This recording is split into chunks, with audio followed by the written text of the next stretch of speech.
Hello.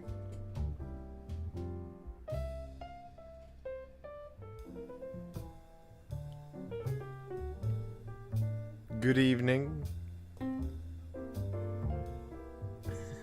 Welcome to my lounge. We are live. I can tell that because it says so on my screen. Happy Tuesday, everyone.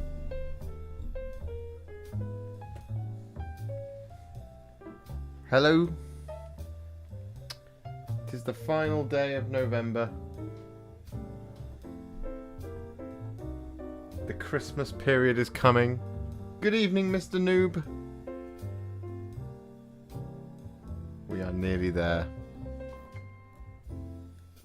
Good evening, Mark. I'm very well, thank you. How are you?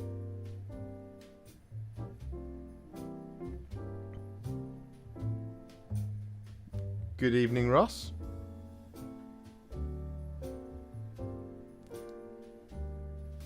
Oh, thank you very much, Tom.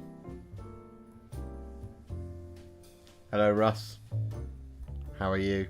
How are we all? Hello, Jack.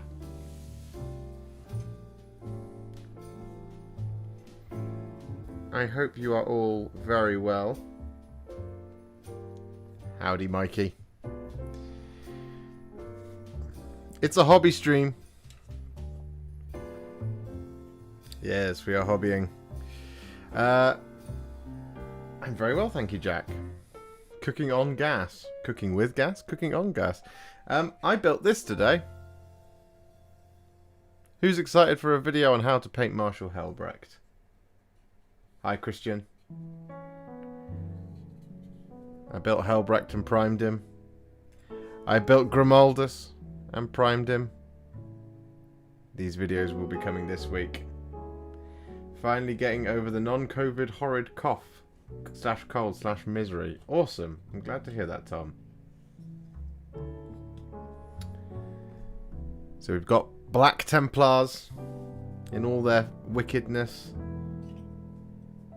Here we go. Here's the servitors. We're not going to be painting these tonight because I'm going to film them proper. So you'll get videos for this week. Which is very exciting. These were very fun to put together.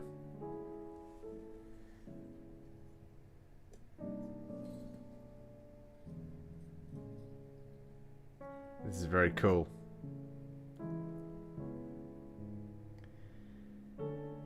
I'm so angry because I cannot paint nice Necron blades. They are a fiddly bugger. Nice Necron blades. Especially to get that smoothness.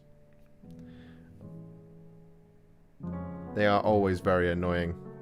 I sympathise with you entirely, sir. Because some of them are a lot easier than others. Some of them got lots of lovely grooves for the contrast paint to just flow into, and some of them don't, which is really quite frustrating. I'm going to do a video very soon about that sort of thing. I've got what are they called? Grey Knights. Another exciting thing that's coming soon to the channel.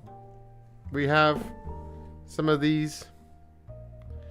The Army Painter Speed Paints. There they are. Look at them. Aren't they cool? Orc Skin, Zealot Yellow, Fire Giant Orange, and Holy White. So we're going to be doing some what it looks like videos for these, as well as reviewing them side by side with the contrast paints. Just helping you make an informed decision about what style of paint. We're going to have to figure out like a generic term for what this is. Like one coat painting? Something like that. They're very cool. That's the orc skin. It's a very nice tone. The yellow is very nice. Had a very brief play around with it. The orange looks great. And the white's very cool. The white is very much like Apothecary White.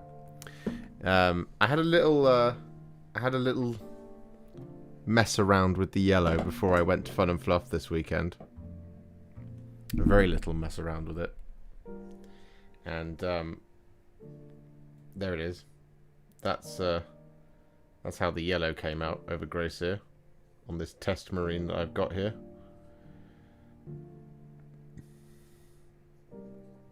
It's a very nice yellow.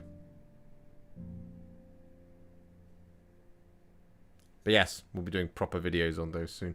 My screen keeps flickering for some reason, and I don't know why.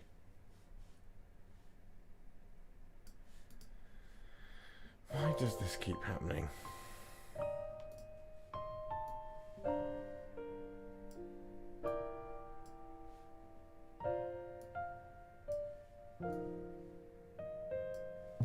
Oh, it's very festive, this playlist. But yes, tonight, what are we talking about? We're talking about Chaos Daemons at tournaments. I did not know that this playlist was going to be as festive as it is. I just put on seasonal jazz, which I probably should have figured out at the time. Hello, Javier. Hope you're well. So we're going to be chatting all things Chaos Daemons. What is going on with this screen? It's very annoying. Hang on. Let me look it up. No, not change desktop background. That's not going to do anything.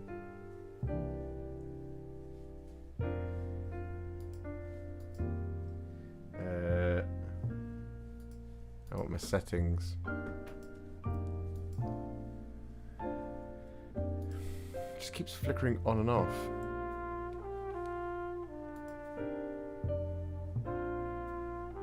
It's very bizarre.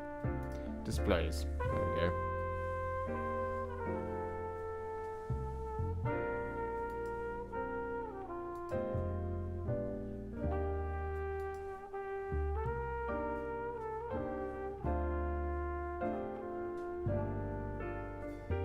Maybe if I turn the brightness down on the screen a little bit, that might help it. Nope.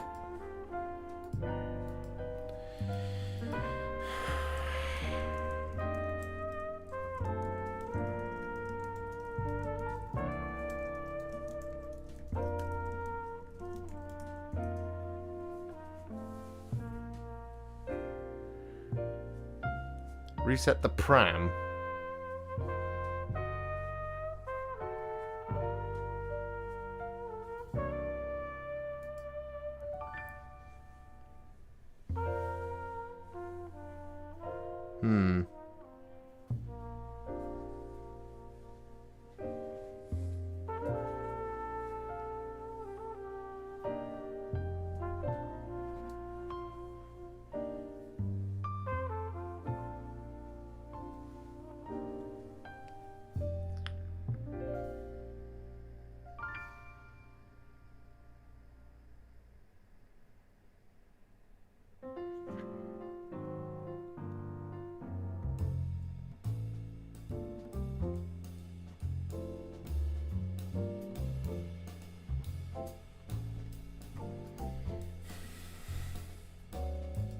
It's never done this before, and it started doing it today.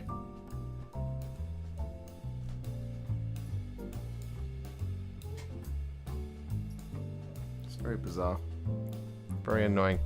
Yeah, so we're also going to be building some models tonight. Did anyone see the martial kata for Custodes? I did. I thought it was very cool. I think their their codex is going to be really, really interesting. So tonight, I figured we would build this guy.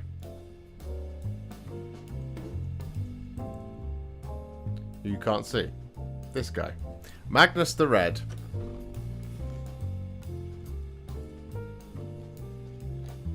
Music to make you jump into a river. I do apologize, Russ. Good evening, Mr. Homeboy.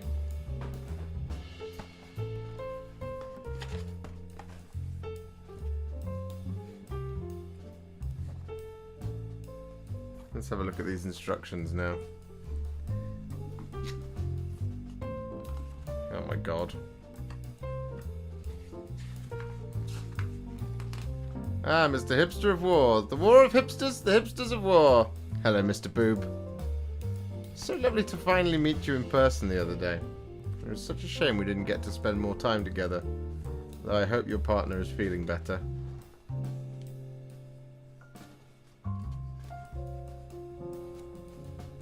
There are so many pages to this. Oh my god. Right, okay.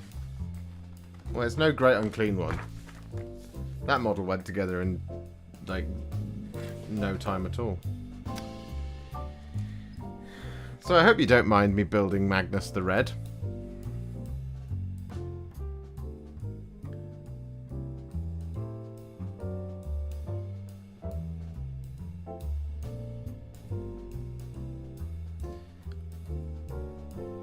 Really love your input.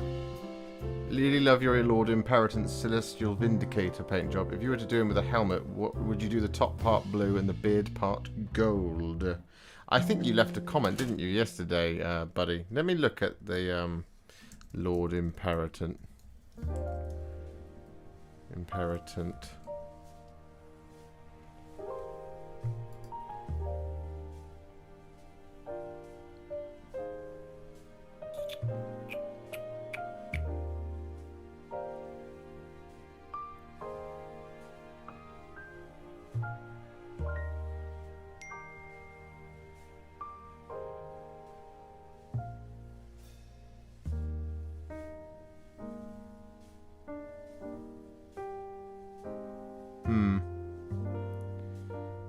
What is his helmet? His helmet looks like.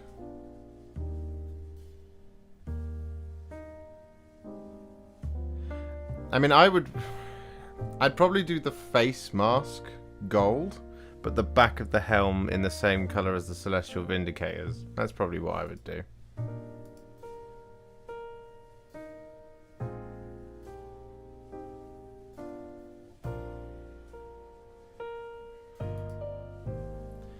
I'm sorry, I've really got to try and sort this bloody display out.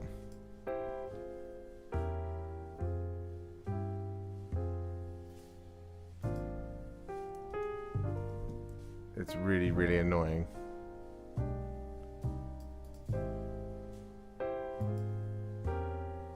Accessibility. Display.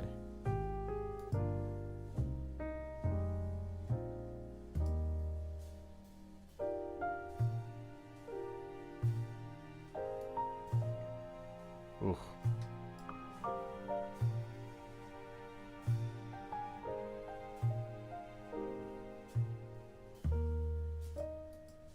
Maybe that'll do the trick. We'll see.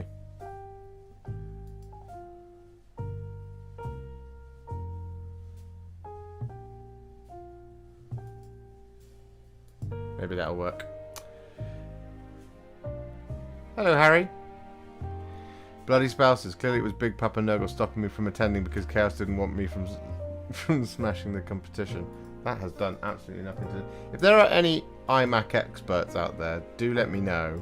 I've got an annoying screen and it's beginning to really frustrate me.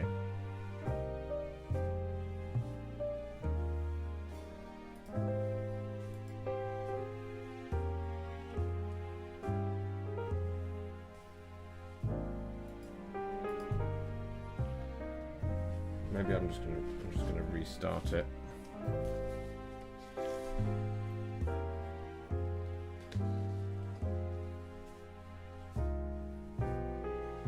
Maybe that'll do the trick.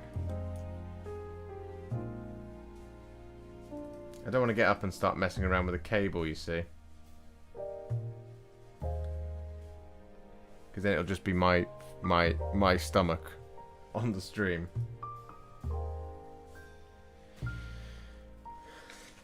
So what I've got, my setup is an iMac from last year, 2020. Yeah. And I've got my old iMac from 2012. And I use it as an external display by putting it in display mode. And then up until yesterday, it was fine, and now it just flickers to black intermittently. It's really, really annoying.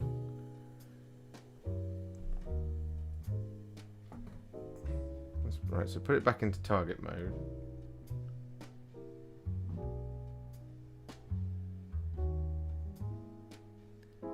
Who knows?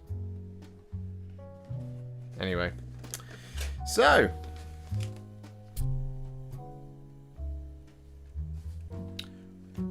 What's everybody working on tonight? That's some hefty plastic there. Oh, it's a lot of sprue. 2.5 sprues.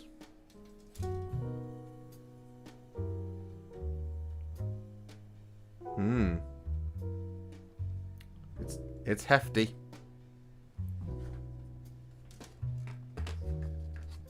It's a hefty model.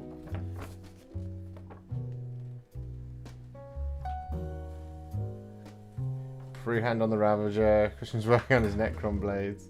I do feel for you. Could be your cable. Yeah, it could be.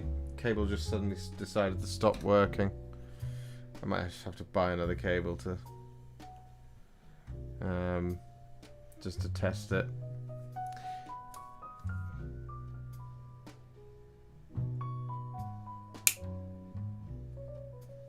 Painting all the fiddly bits of a Knight Valiant tonight. It is less fun than it sounds.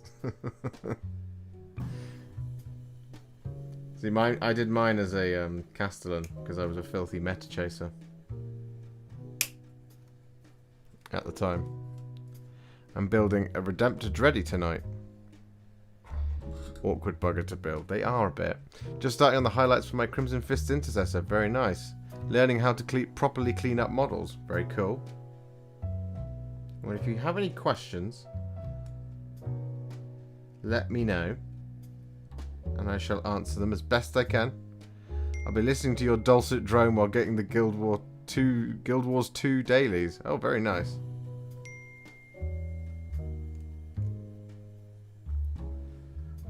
Finishing my Cruel Boys 2,000 points army. Very nice. I need to get some Gut Rippers to do mine. Mercifully for my Cruel Boys, I can just run Kragnos, and that, you know, means I only have to build 1,200 points. Painting more gold trim. Why does everything always have so much gold trim? Are you painting Chaos Space Marines by any chance, Michael?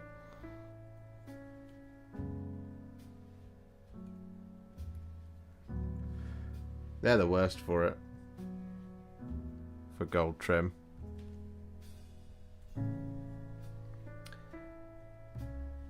Your phone ping is triggering my little corgi. Oh. It shouldn't be doing that. Hang on. Following your Lumineth guide. Ah!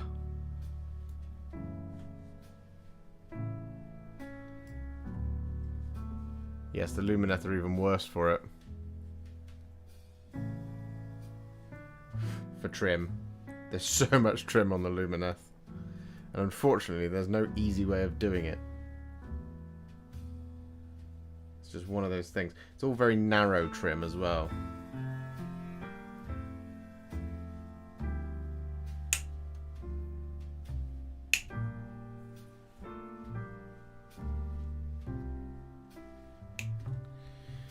Kragnos will get a boost in the new AOS FAQ mid-month.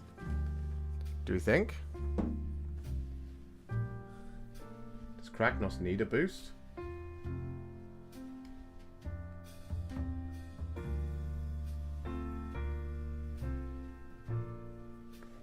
He's already very good.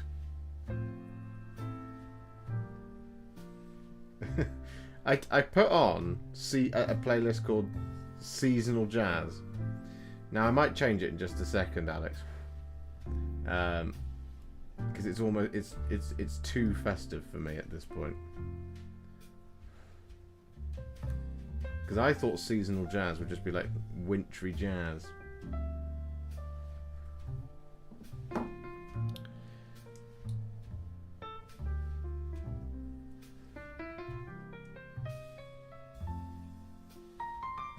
Oh, that goes together very nicely.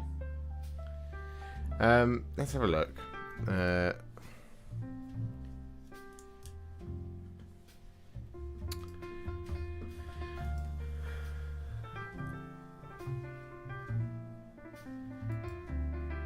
What mood is everyone in?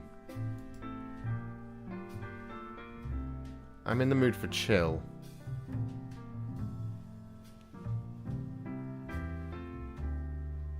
Relaxing. Let's go with relaxing.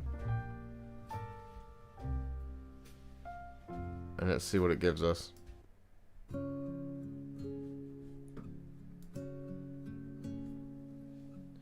Preparing enemies for 5 leagues from the Borderlands solo fantasy menu campaign wargame. Post-rock.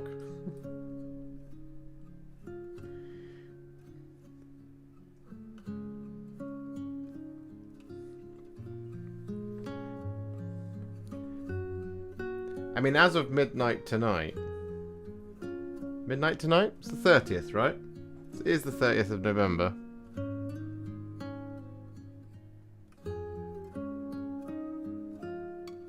Yeah, it is the 30th of November. 30 days in September, April, June, November. Yeah, as of midnight tonight, it'll be December, which means it's officially not too early to do anything Christmas. You can eat all the mince pies. You can listen to all the Christmas music. You can argue with your family. You can wrap presents. You can buy gifts for yourself. Even when you should be buying gifts for other people. You can buy yourself a gift as a treat for buying gifts for other people. That's how I used to do. I feel myself then after 5 Tatra tea.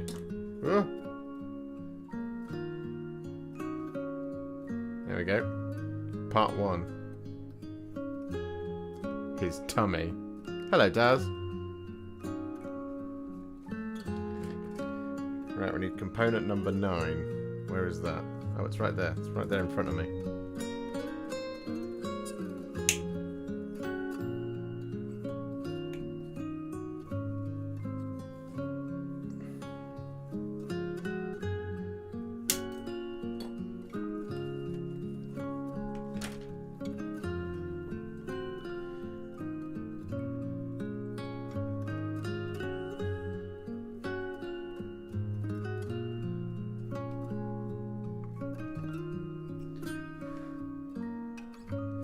I'll tolerate talking about Christmas post as long as it's after Halloween. Before it, I get annoyed by shops that are going, get your stuff for Christmas now. And then throughout November, it's like Christmas is coming, and then December, it's like it's the only thing I can talk about and think about.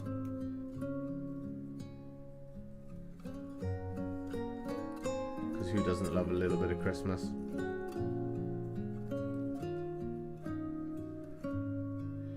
Got the Rain in Hell rules a few days back, using it as an excuse to paint some random demons from non-GW. Oh, very cool. Everyone knows I'm a big fan of demons, and that is one of the things we're going to be talking about tonight, is demons at tournaments. Because I think demons are a serious sleeper hit at tournaments. Having been to 2 with them now, to varying degrees of success. Hello, Mr. Gwatkin. I hope this is the right piece.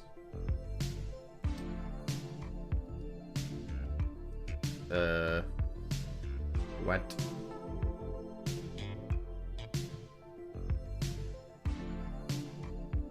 Oh, it connects. Like that.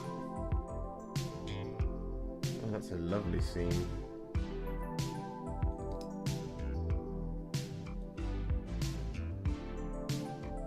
One must just assume that that gets dealt with.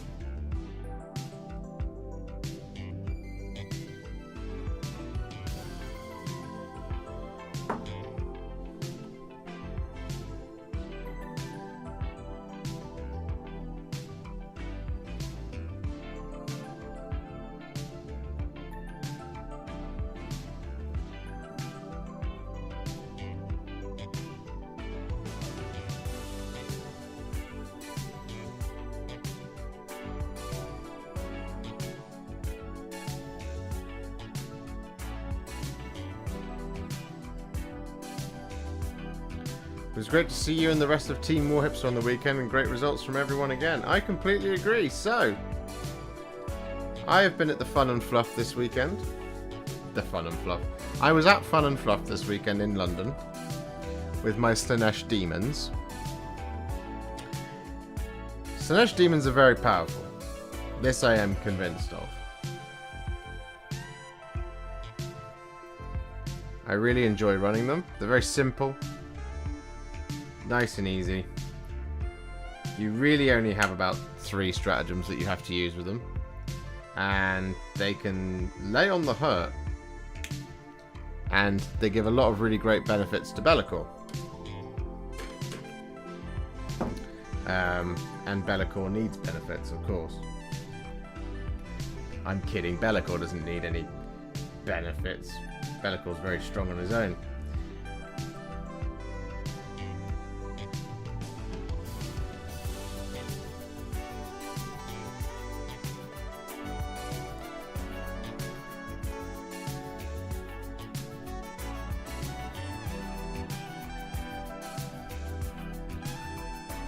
However,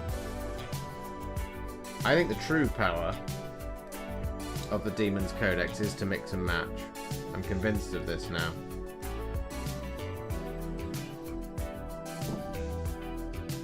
And I think you need to accept as a Demons player that you're going to score early.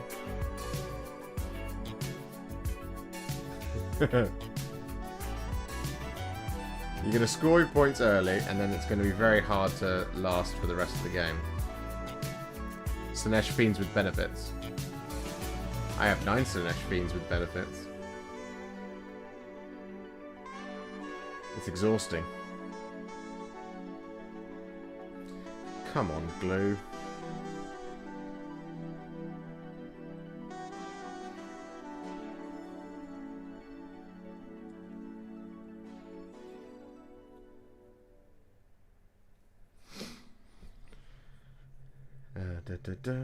That bit goes on there.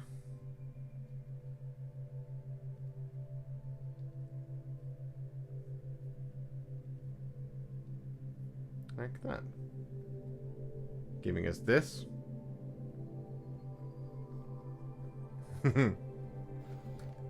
We do know what happened to Fulgrim. But he seemed to enjoy it.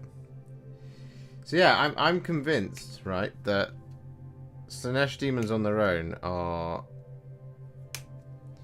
capable of laying on the pain. And they're more capable of laying on the pain than anyone else, but they're not capable of holding on to stuff late game.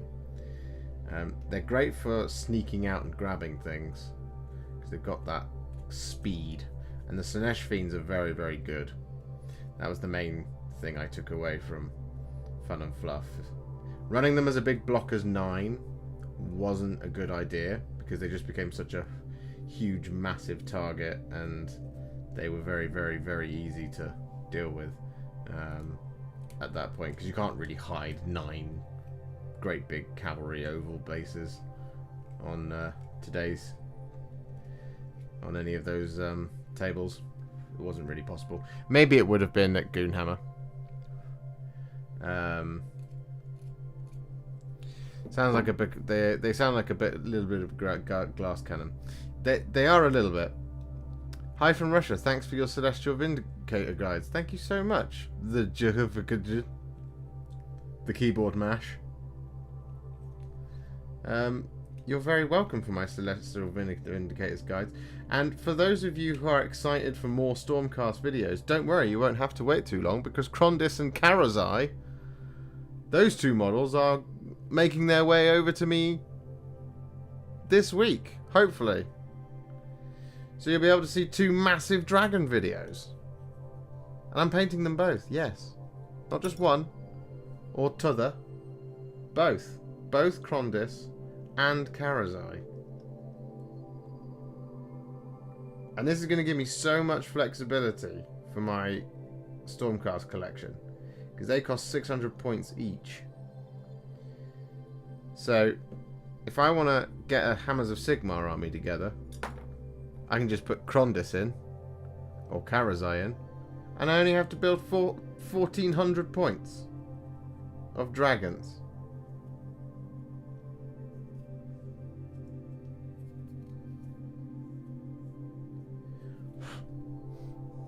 Good evening, Tabletop Ready. Are you winning, son? I am winning. I'm winning all the points. I'm building Magnus.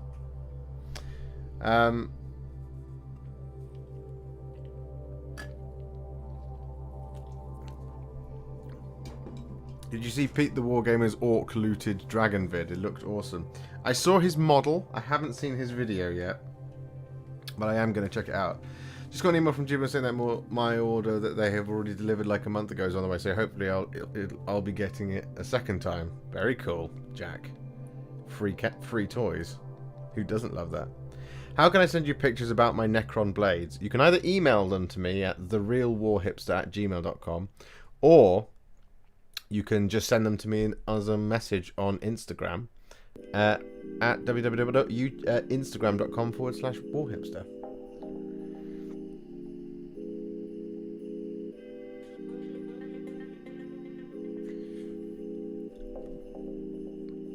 I feel like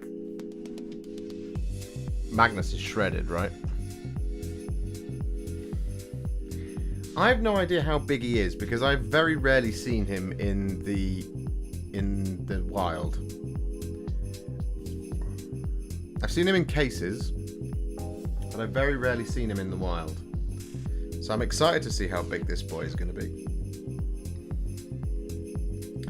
And for anyone wondering, yes, he will be getting a video. Boop, boop, doop, boop, boop.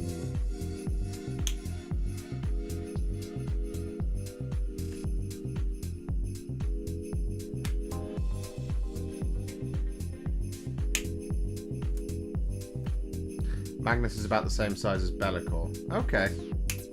So not too big. Because Morty is huge.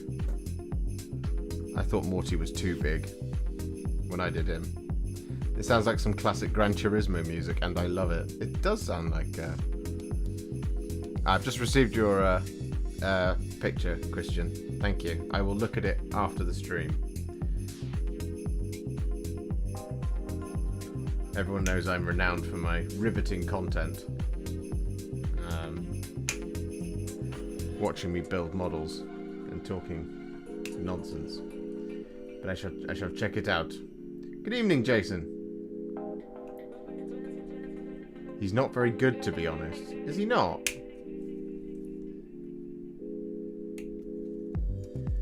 Is he not an auto take in competitive Thousand Sun lists? Like Mortarion is in Death Guard lists. Well, I suppose Mortarion's not an auto take either. That codex is very, very good.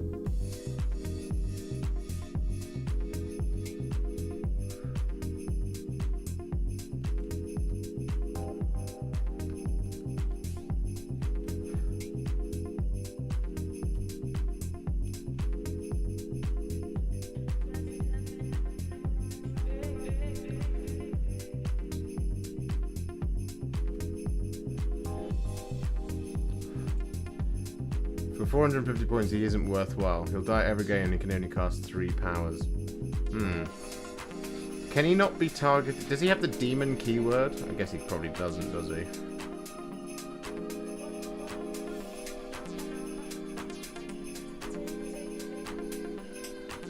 Morty isn't an auto take. No, I realised that as I was saying it out as it was coming out of my mouth.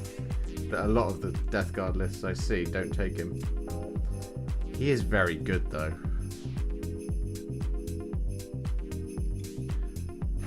Ahriman and a couple of sorcerers are better. Yeah.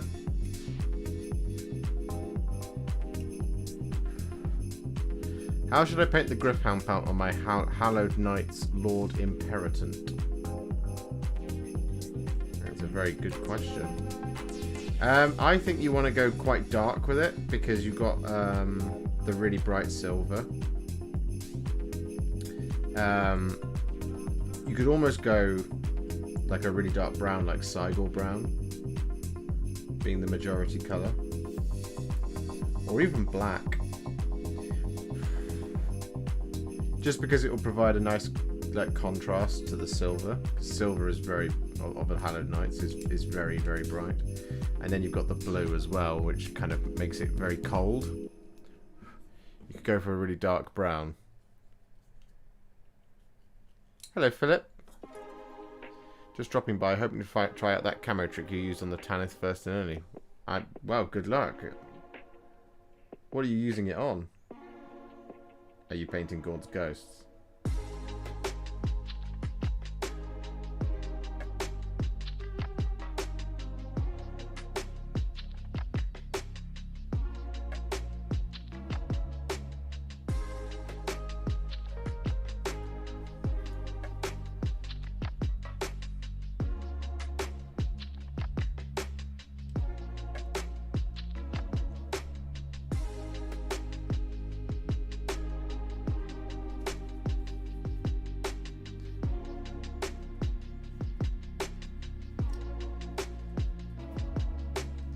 So I'm doing Magnus for Adam. This one he isn't for me. Unfortunately, I don't have a burgeoning Thousand Suns collection. Well, I say unfortunately, I'm quite glad about that, to be honest. I really like Thousand Suns. Mozrog, the snakebite character. He's the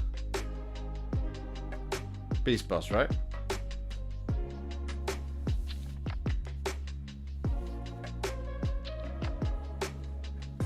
I'm just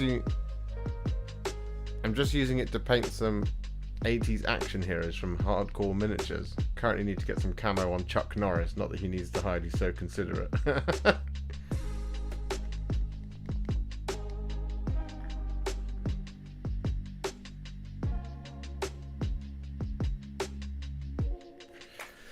You know who else is an auto take? Be'lakor in Demons. I 100% don't think you can run Demons without Be'lakor now.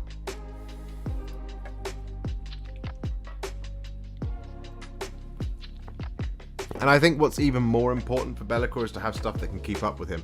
So that's the great thing about Fiends. And the thing I've got in my head is taking 3 units of 3 Tzeentch Screamers and 3 units of 3 Slaanesh Fiends. So the Fiends pin stuff in place for Be'lakor to just go from Burt to Burt to Burt, and then the Screamers as well kind of like close things off because they've got that real speed. Okay, what's going on here?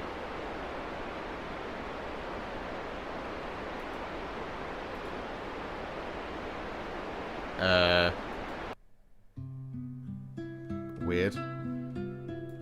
That track was called The Sound of Pouring Rain on a Roof. I'm trying to get my cousin who plays Cruel Boys into 40k, and he said Death Guard are his favourite. I got him a box of Plague Marines for Christmas. What are some other good starting units for him? Death Guard is Death Shroud and Poxwalkers. Yeah, they're very good. Other good units for them, I think, would... Well, you want the... I think, pretty much all the characters. They're all pretty good. A Malignant Plague caster would be a good idea. Noxious Blightbringer is very good. The one that Rich uses, can't remember what it's called.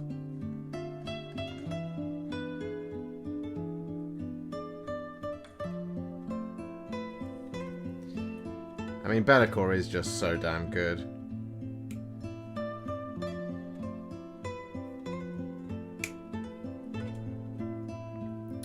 The other idea I've got is running it as Disciples of Be'lakor,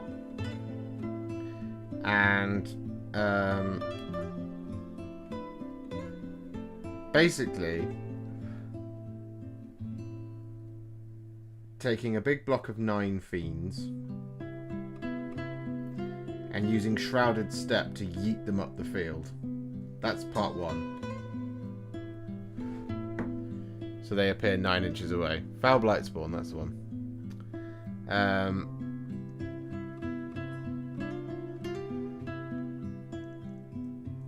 Yeah, so yeeting the fields up the field to basically just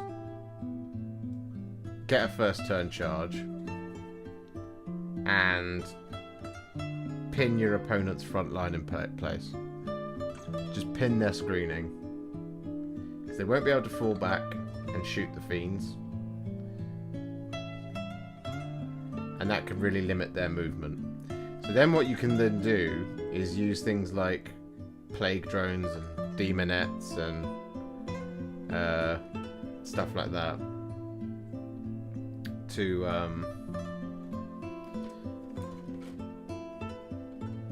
kind of spread out and capture the board and give Be'lakor enough time in a Disciples of Be'lakor army to get up the field, because that's what he struggles with in that, because he can't Shrouded Step himself, which would be amazing. But I don't think he can pick himself up and move himself 9 inches away from the opponent. If he can, oh boy.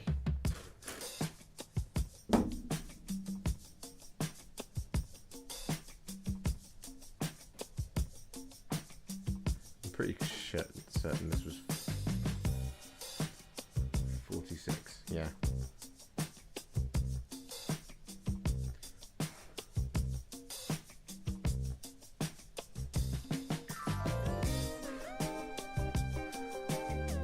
But so far, in taking demons to tournaments, at Goonhammer I went 4 and 2. At Fun and Fluff, I went 3 and 1. Because 2 of my games were draws.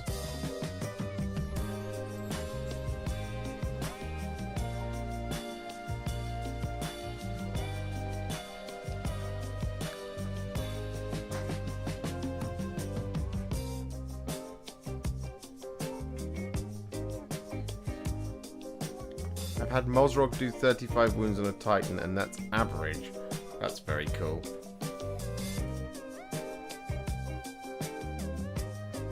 Have I told you what the maximum damage output for Be'lakor is if you buff him with everything?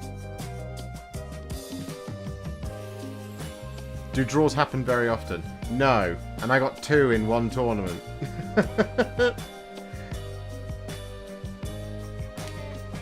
No, draws do not happen very often.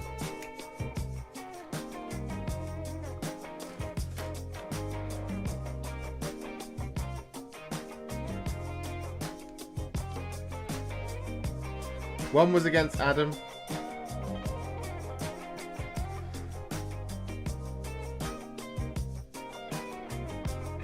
Tyranids versus Demons.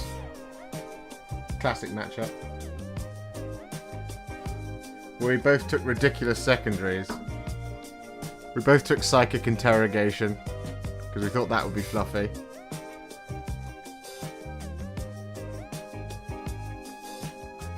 The Hive Mind and the Prince of Pleasure.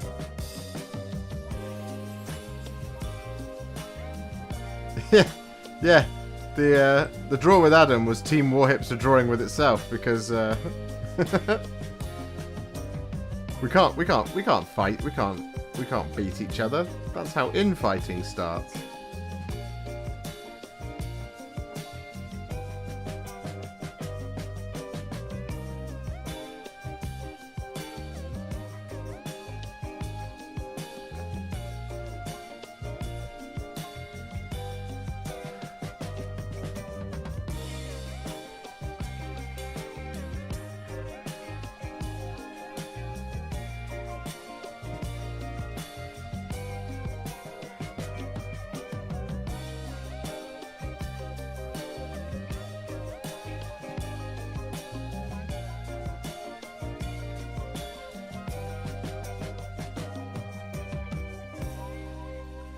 The second draw was against Deathwatch.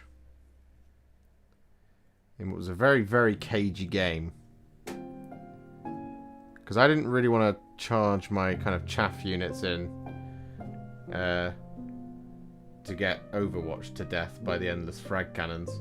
And he didn't want to get too close to the Keeper of Secrets and Be'lakor, understandably, because he didn't have anything that would be able to deal with them in close combat.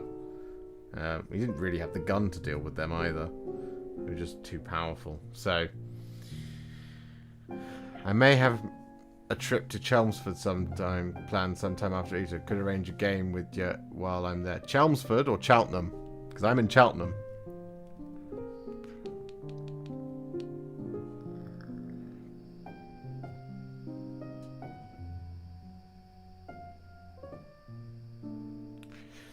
Hello, Fred. Yes, Mr. Joss, it is my boy Magnus. Or your boy Magnus, I should say. Right, his next leg. We've almost done a page here on what feels like the longest instructions in the world. I think I'm going to, this weekend, when Krondus and Karazai arrive, I think that's going to make me weep, the amount of bits that are in those boxes. I have a sneaking suspicion that those are going to be some complicated kits. But I am so excited.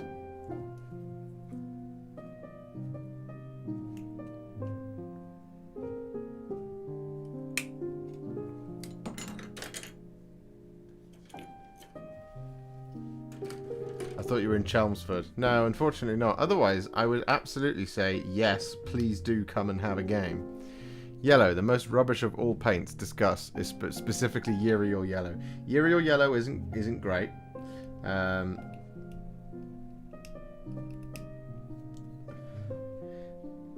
thing I'm really interested about is this, for those who didn't see it earlier on the stream, is this colour. Zealot Yellow. The new speed paint from Army Painter. Comes with its own exciter. Now, Eandan Yellow is very good.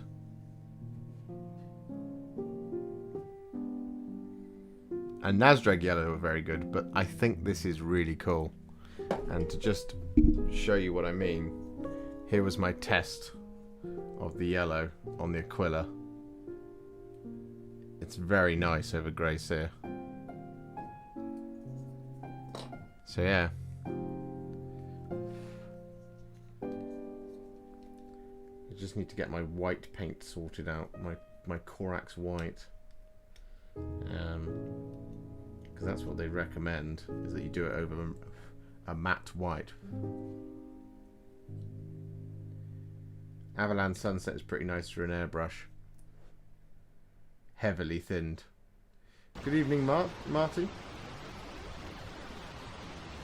How are you, my friend? Why have we got the rain again?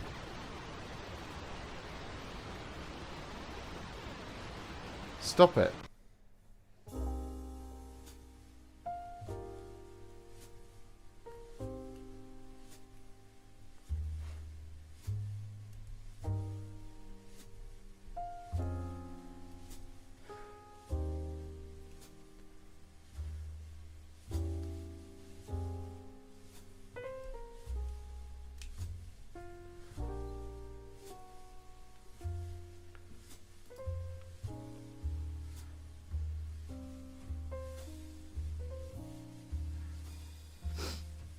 I'm going to be doing a series of what it looks like for all of them. For all the speed paints.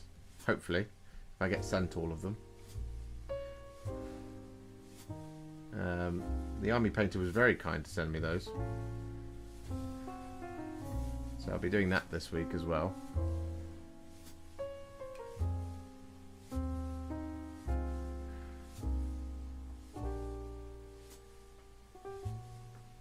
And I'm very much looking forward to diving into the entire collection. I think they said there's 20 of them, isn't there? I've got 4.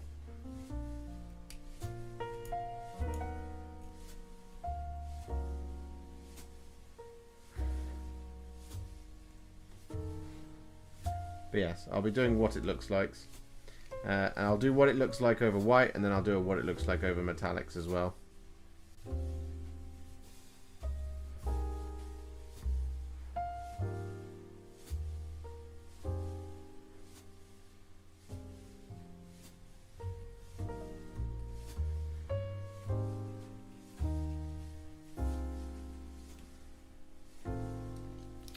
Yeah, no, it's very, very, very kind of them to send them to me.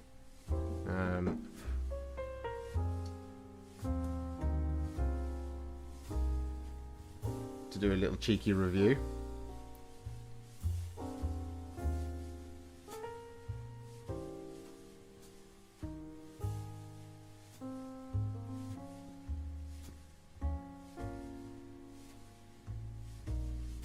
Ooh, careful. There we go.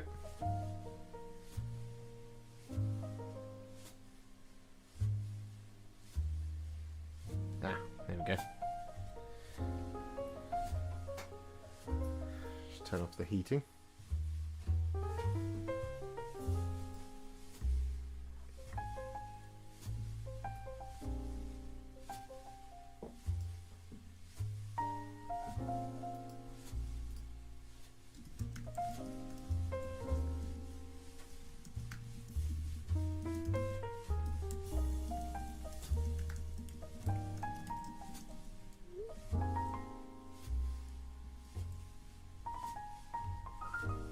Got a friend in Bath I see often, so I'm sure I could pass through your way when that happens, but Chelmsford is nowhere near Cheltenham. Ha, I'll let you know anyway in Discord. That'd be very good. Maybe get some Team Warhipsters together. I want to get the entire of Team Warhipster together. I want to get everyone in the Discord together one day. I want to be famous enough that I make enough money to pay for everyone's travel to congregate in one place. That's what I want. I'd just be like, hey guys, have a train ticket, or a tank of petrol, or a plane ticket on me. And then I'll become the new Mr. Beast. Mr. Hipster. Well, I technically already am him. Where is your other toe? You're going to make me look at another sprue, aren't you? No! Thank you, Magnus. Are you getting any of the Christmas boxes? I'm probably not going to get any of the Christmas boxes, to be honest. Because...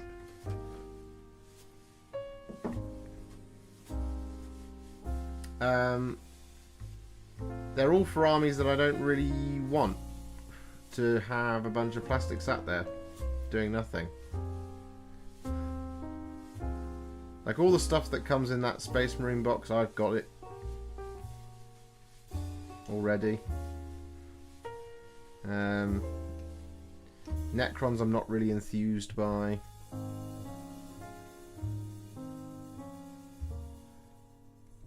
If there'd been a Chaos Space Marines one, I think I might have got that. Maybe.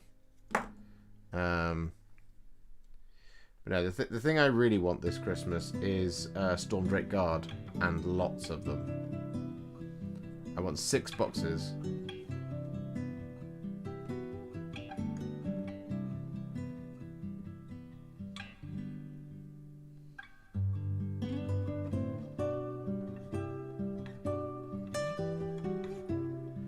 You know, once the FNF scores go through and my old scores get changed, if some of the other lads change their LGT scores to Team Warhipster, we would be ranked above Hellstorm Wargaming. Really? Amazing. Why don't barbecue beef super noodles taste like they did when I was young? They are now a pale comparison of the flavour sensation they used to be. I reckon beef flavour used to be actual beef, and now it's just imitation beef for vegetarians. They are really cool. Yeah, I'm obsessed with the Stormdrake Guard. And you know, I can't just have Krondys and Karazai on their own. They've got to be assisted by at least 50 Stormdrake Guard. No, I'm joking. I need 6 boxes though. Because I want to be able to run a Stormdrake Guard only army. I want to be able to run a Krondys and Karazai, or Krondys or Karazai, leading some Stormdrake Guard, and I want to be able to kind of mix and match them. So I think I need 6 boxes, which is a bit much.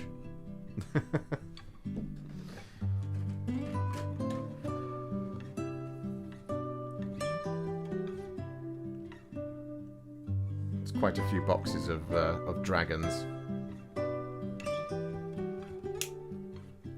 Do you think Magnus looks like that when he's bulking?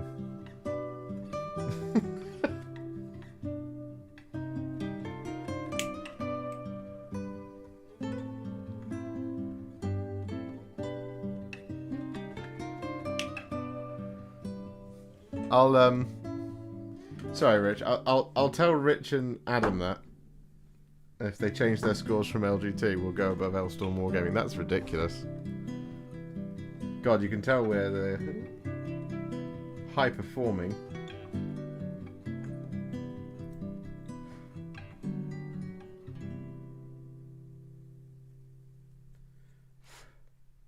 Some real talent in Team Warhipster, I'm telling you.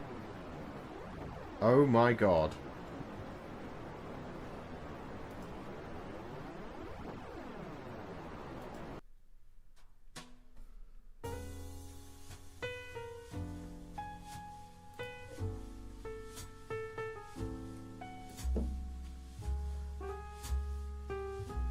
I actually think that this is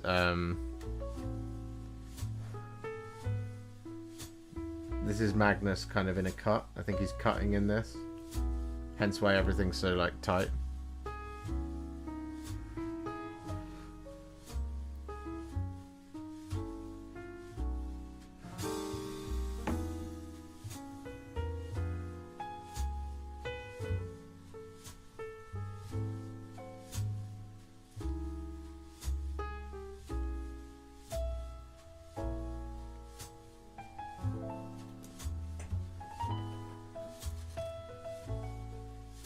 Where's the next piece? Ah, there you are. 44.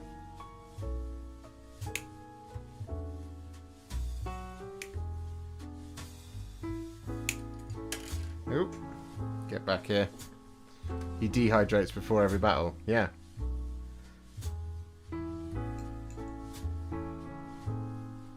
I mean, if any of the Primarchs was going to do it, you know it would be Magnus.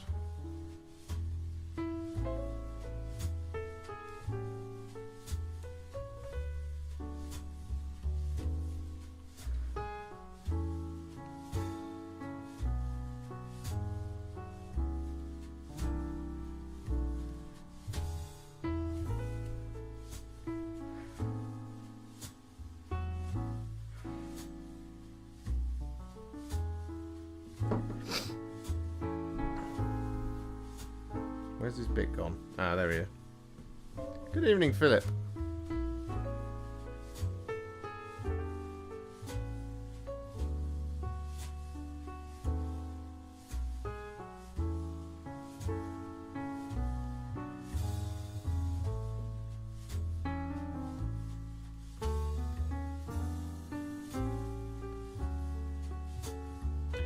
My freehand is done now. Thought I'd try weathering it also and think it looks better now. Yeah.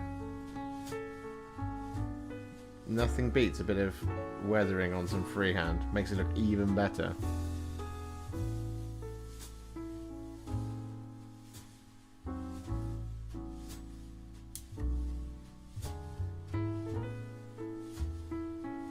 Like light blue skin and orange hair.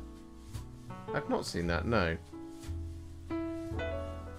How many eternities of drinking muscle milk did it take for him to get that swole? Oh, many, many eternities. But oddly enough, it took him only one night of drinking fight milk to get that cut.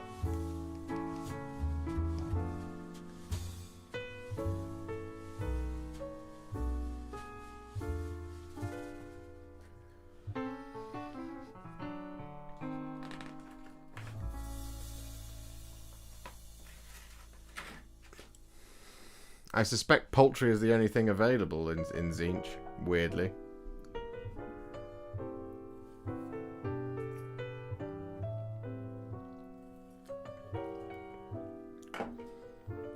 When do I put him all together? Oh, it's one of those sets of I don't like models that when you're building them, it seems to just take an age for them to look finished.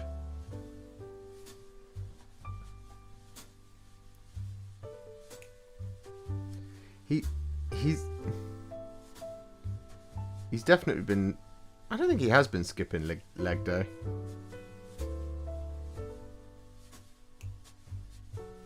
Does admiring Magnus not inspire you to get Beachbody ready? It does a little bit. I remember when I was building Bellacore, I was like, oh man, I should try and make my torso look like this.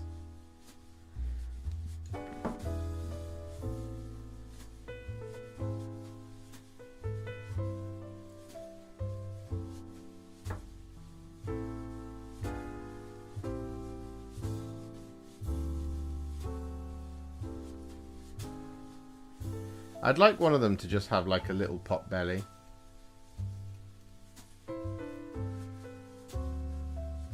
Just from age. How can you drink Coke Zero? I like it.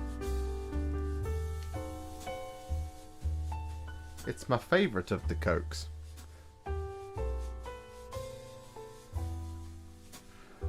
I thought you said beach ball ready.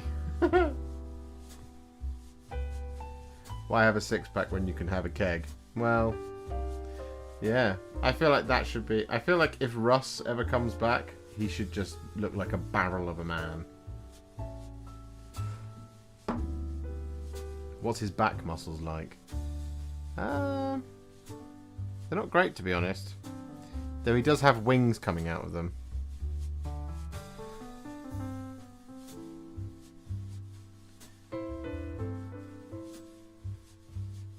So you don't really want to be built on the back. For wings, presumably.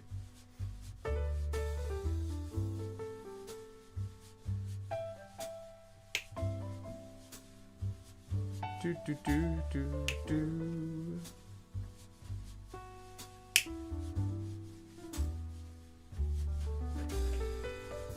Russ is definitely going to look like Chunky Thor. I hope he does.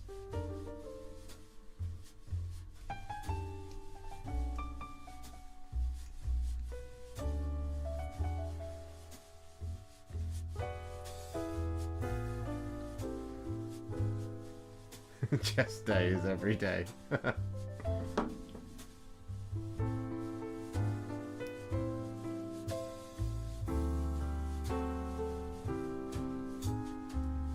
broadest pectorals in the world.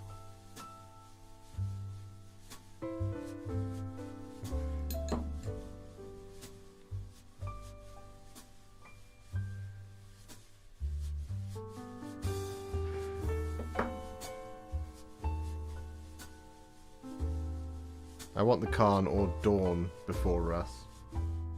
Well, that's fair enough.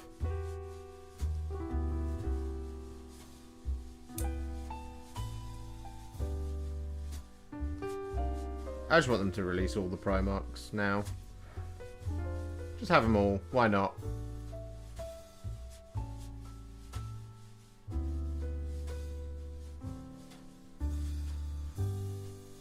Apart from the ones who died, obviously. Be a bit much to suddenly welcome back Kurz and Sanguinius. As much as I would love for Sanguinius to return, I'd also hate it. It would kind of cheapen the whole thing in a way.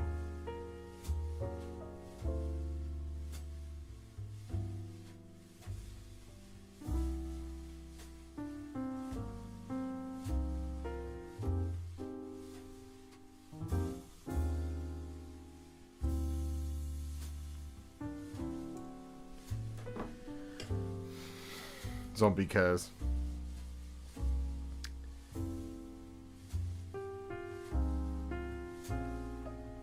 You guys are picking the lion next, eh?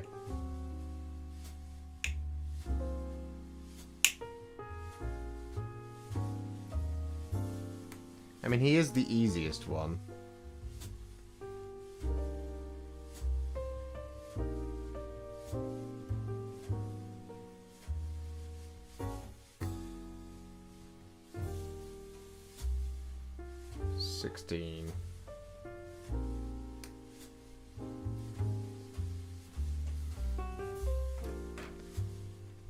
Doesn't Sanguinius technically sort of live in the warp? Yeah, he's appeared a couple of times. In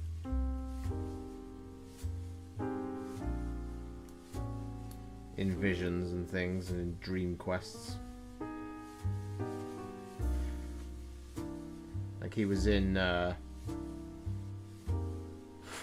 he appeared in Dante.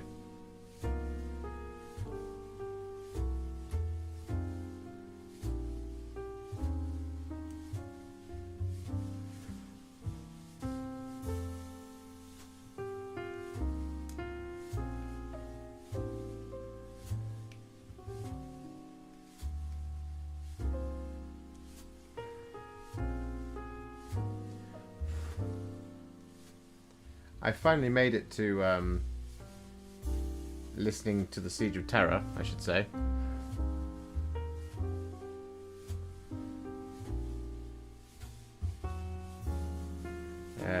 I'm on the first book, Solar War.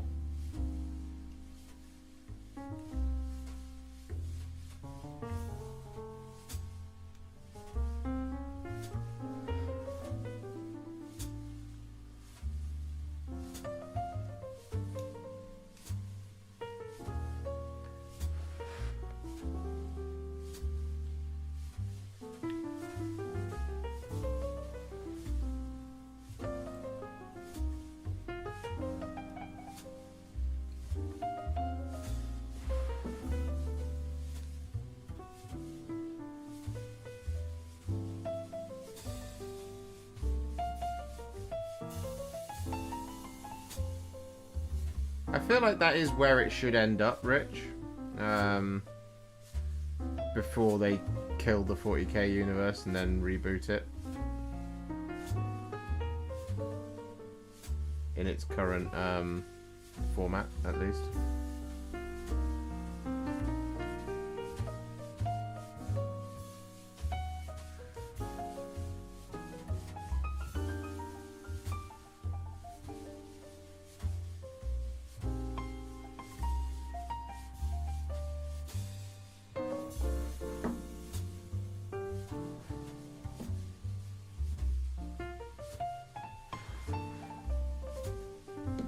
Because you can have the Emperor get killed,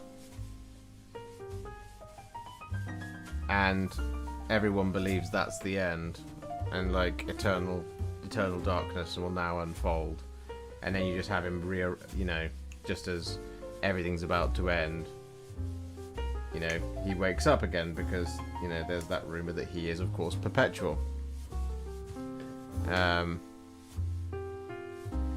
And so just before everything ends, the Emperor returns, but because of all the centuries of, well, thousands of years of god worship that he's had, this has in turn rendered him even more powerful than what he was before, so he's able to basically beat back the darkness and save everyone.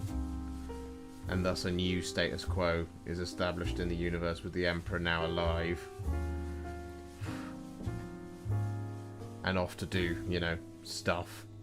You don't have to give him a model. He doesn't have to be present, but you just have to put, you put the Imperium on the front foot again, rather than, constantly holding back the darkness, as it were. Is potentially a way that you do it. But because he is now, super empowered, he's able to just do what he wants, basically. So like he basically transitions into being present in the story and present in the setting, but in kind of much of the way Sigmar is present as the God King Sigmar. He's there, he's doing stuff, but he's not roaming around the battlefields of the mortal realms with a hammer in hand.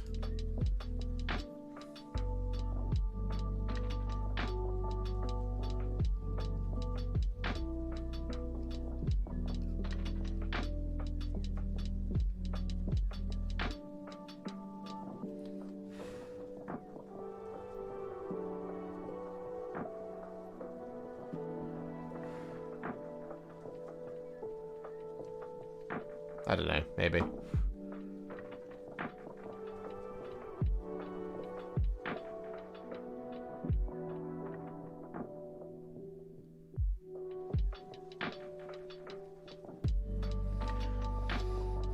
I have a feeling something massive is going to happen. And the reason I feel that way is because the next edition is edition number 10. So it feels weird for like it not to have a huge narrative shift happen.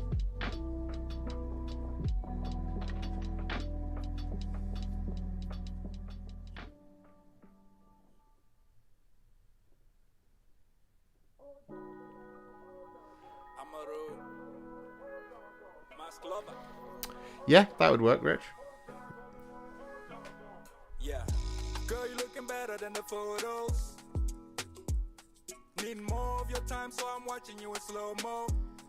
Yeah, busy schedule, but it doesn't really matter when it comes to you. Yeah, I can wait till we're together. I can never get enough of you. Yeah, she said, "What you want from me, baby? What you want from me? Yeah, yeah, nothing but your company." Sitting on the top with me, yeah, yeah, oh. Girl, well, he's sort of doing that, Alex. But he's more well, I know the narrative has moved on a bit, but up until very, very, very recently, he has only really been lighting the Astronomicon and sort of very rarely appearing, but unable to kind of eligibly tell people his will. It gets interpreted. Whereas what Sigmar does now is he literally is watching over everyone and like sends his celestial might where it's needed, and he deploys the armies, and he is responsible for the decisions and all this kind of thing. Like Sigmar is very active.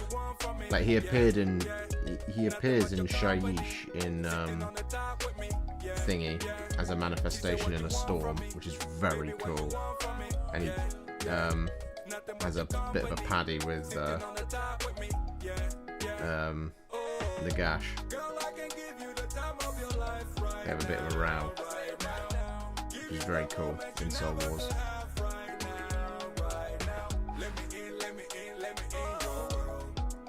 There we go. We've got an arm, 2 legs, an arm, and a torso. There's a big thing at the end of Godblight. Yeah, I know the thing you're talking about. Yeah, the last person the Emperor talked to was Guilliman, and Guilliman doesn't recall that as being a very fun conversation, and it wasn't really out loud, it was in his head.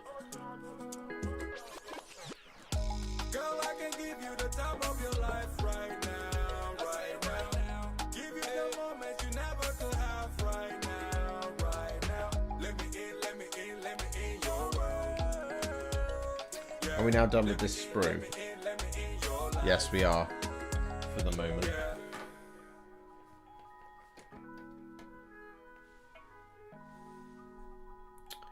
Time to do some hair. 31. Which one is that? Oh, it's this one here.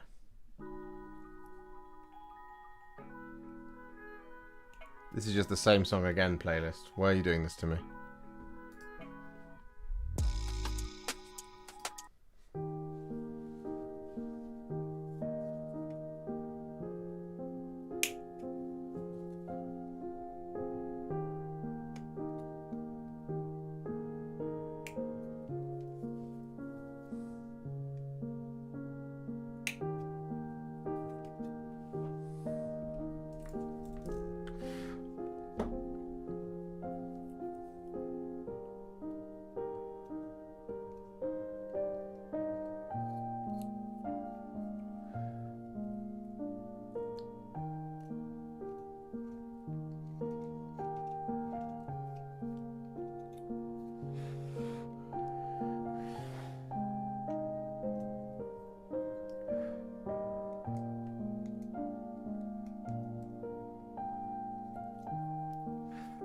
I feel like the Horus Heresy game should end, or at least like the last thing they should produce in terms of massive scale for it, other than kind of rules revisits and sort of the occasional extra infantry or whatever, something like that. I feel like the last thing should be a Lehman Russ and Magnus style diorama of the Emperor and Horus. I feel like that should be the final bit. Good evening, Chewie.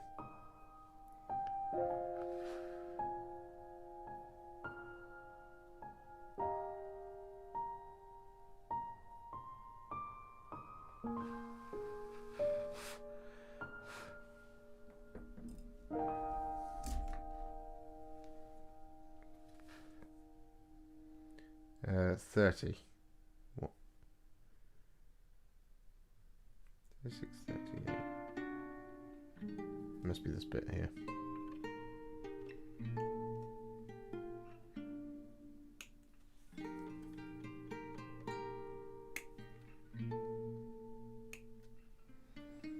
Judging by the amount of bits that it's going to require to build Magnus's hair, he has got a stunning hairdo.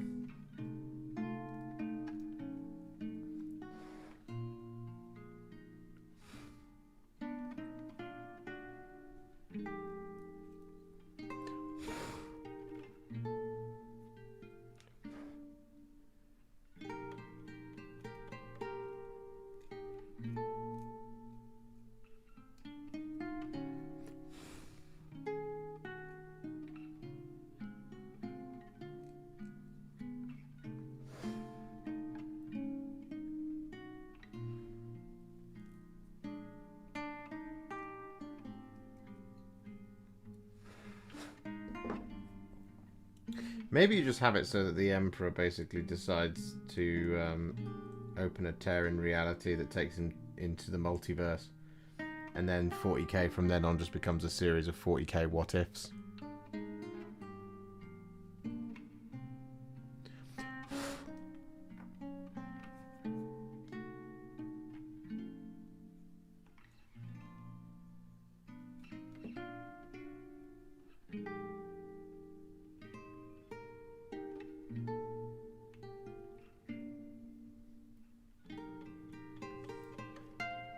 Has he got feathers in his pits? I don't think so.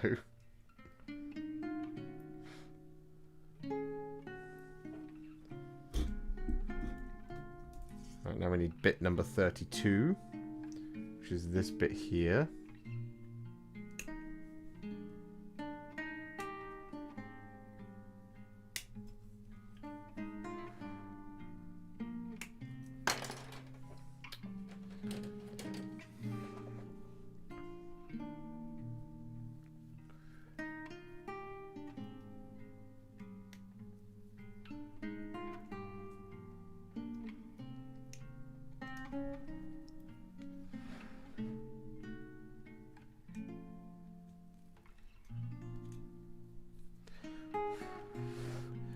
What is my favourite faction of the 40k universe?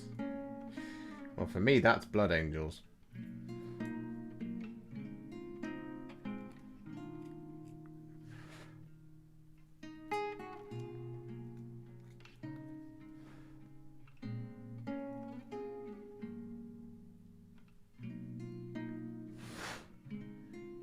I love Blood Angels so much. Phillips' squats.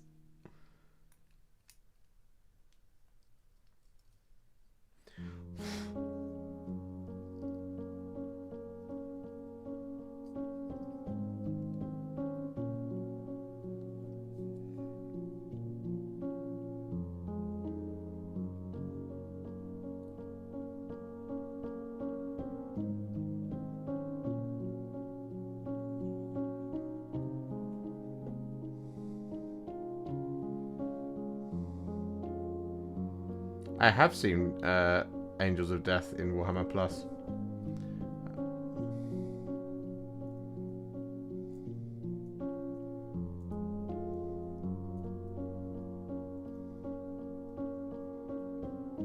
Death Watch?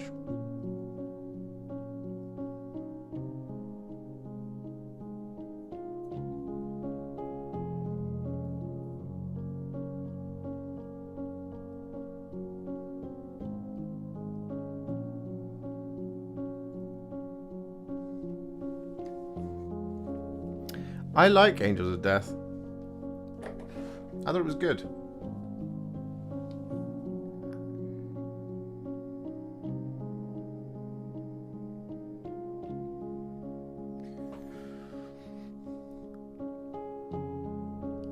Crimson Fists, Space Walls.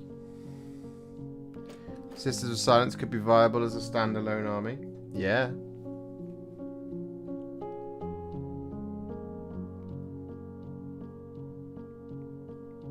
I'm very excited by the prospect of that.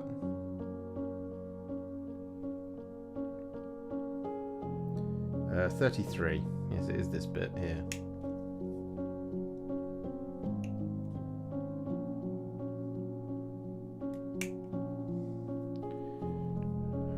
Orcs, Black Templars,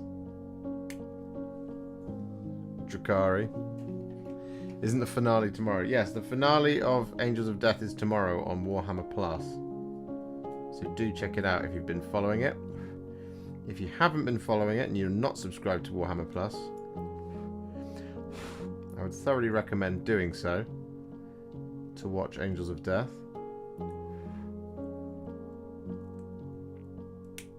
It is very good. Now that it's all out, I thought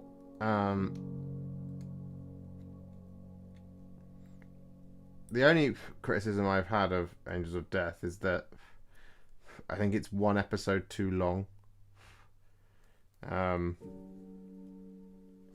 There are some epic moments in it.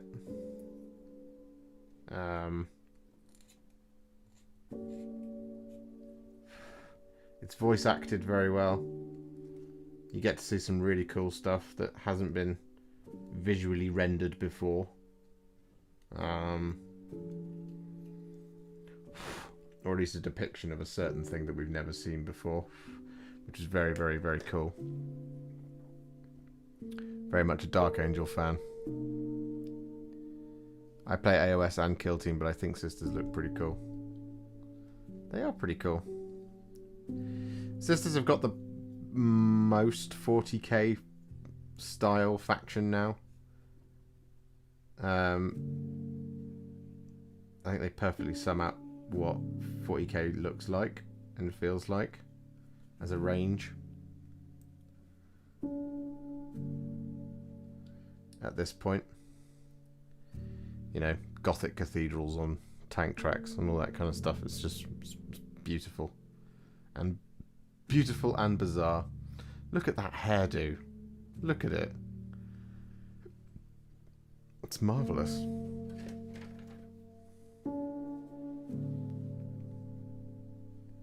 $34.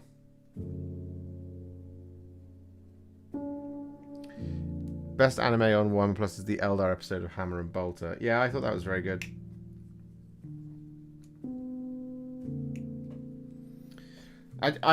I showed Adam, who didn't believe me, but I showed him the other day, on Friday when I was at his Ready for Fun and Fluff, the Lore Masters videos.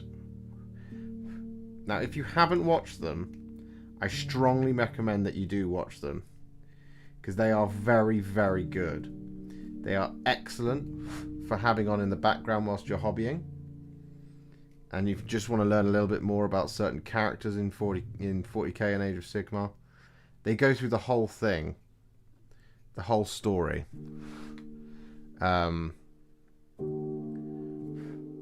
So like the Be'lakor one's really good, the Teclis one was really good, the Abaddon one is really good.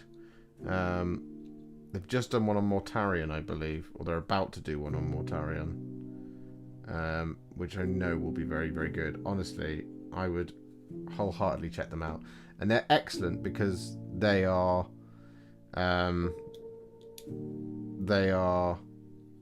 from the horse's mouth. You know, they're from Games Workshop, so they're not like, you know, the lore channels on YouTube do a really good job of explaining characters and stuff and all that kind of thing, but they are using like Lexicanum and stuff as their resource, whereas, you know, Games Workshop isn't. It's using its own stuff, so it is so good because it is the whole story from the horse's mouth of those characters. So yeah, I honestly, I think you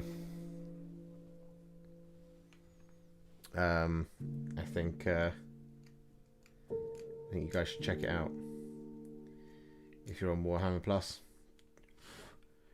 It's very easy to not watch those videos thinking, oh, I already know everything there is to know, but that's not necessarily true. Because I watched the Be'lakor one and I was like, oh man, I didn't realise half this stuff.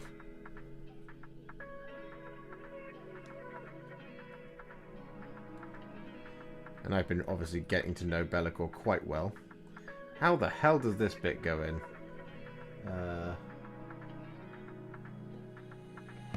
Like that. Yeah, exactly like that.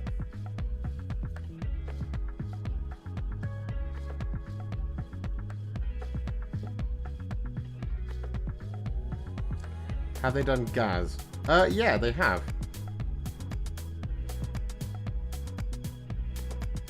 I've not watched that one yet.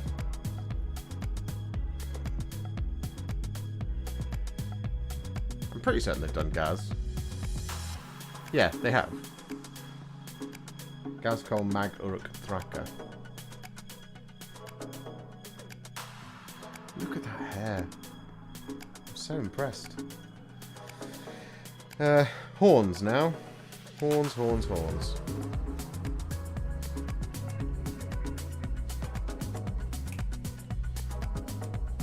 You might have to help me with the Kill Team Chalnath expansion. If I paint it myself, people will think I lost a hand between Octarius and Chalnath. Well, Harry, we can talk about it if you want.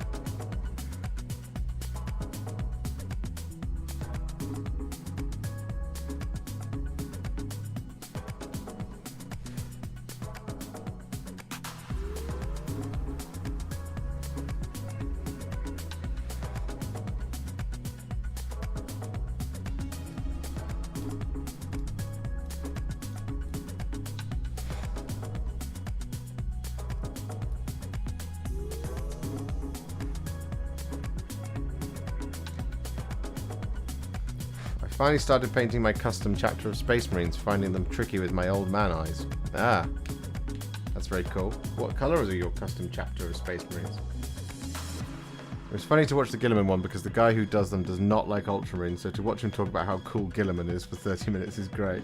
Yeah. I can't wait for Wade to do one on Khorne or Angron because he loves Chaos.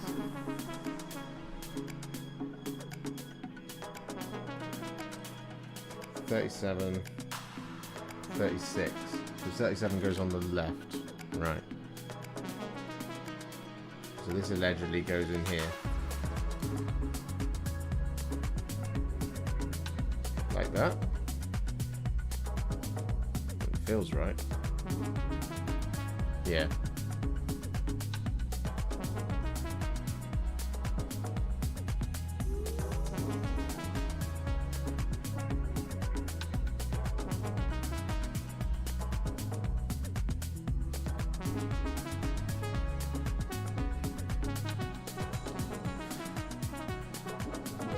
Go. 37, 36.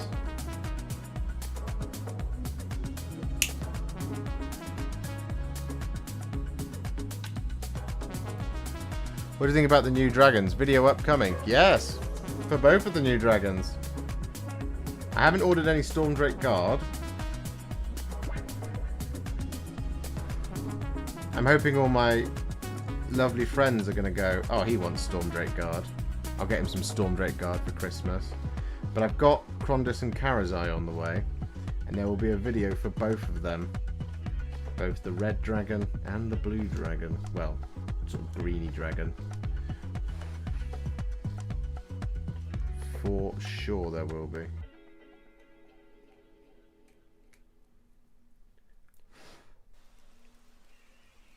I'm very excited. I think this weekend is going to be spent building dragons. Which is very cool.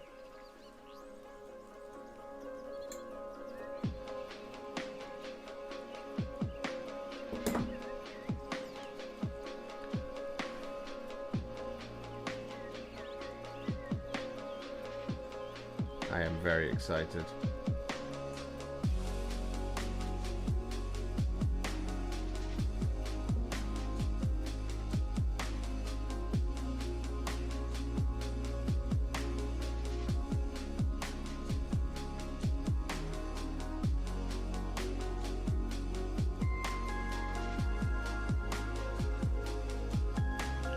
That looks about right.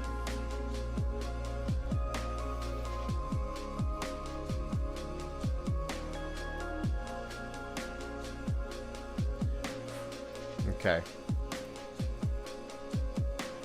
Right, I believe we've got a choice of head now, don't we?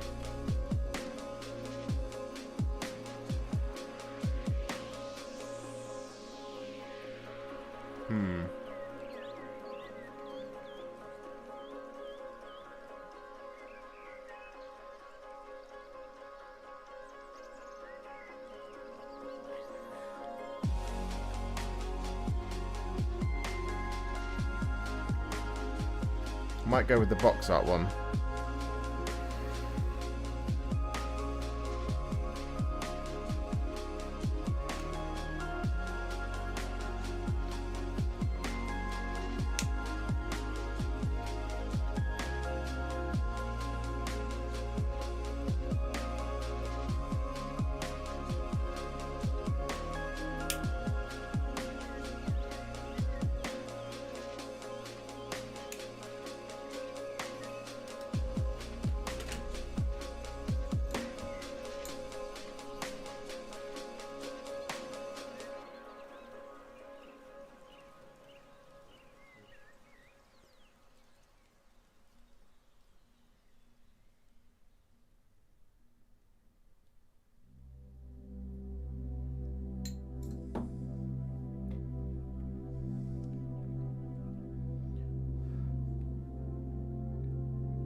See, I might investigate in getting a magnifier.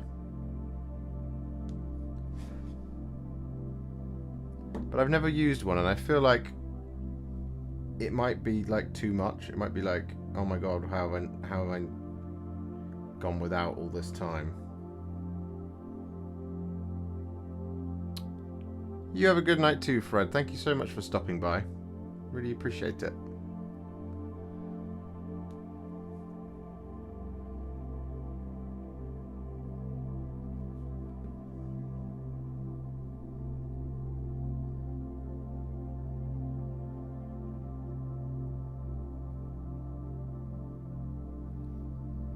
That's right.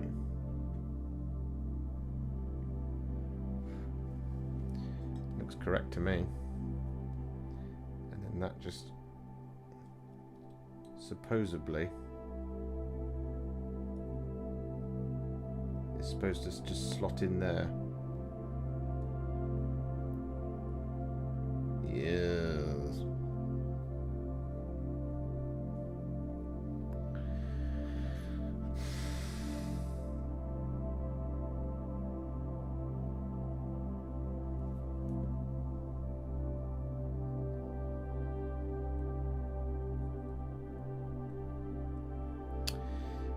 Warhipster, if you don't mind asking, what do you used to work before you dedicate 100% of your time to do awesome Warhammer Contrast content? No, I don't mind at all. So what I used to do is I used to work in learning and development. So the thing I used to do was corporate training. So I worked at places like Sky. I worked at Superdry. I worked at a law firm called Herbert Smith Freehills. Various places. And yeah, I just used to make e-learning and things like that. And I used to make training videos and, you know, like training packs and all that kind of thing.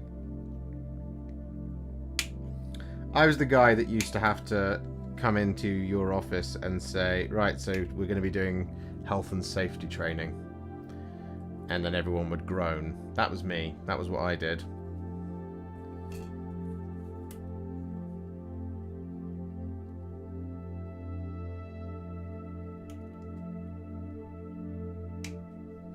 And it was a great job until it wasn't.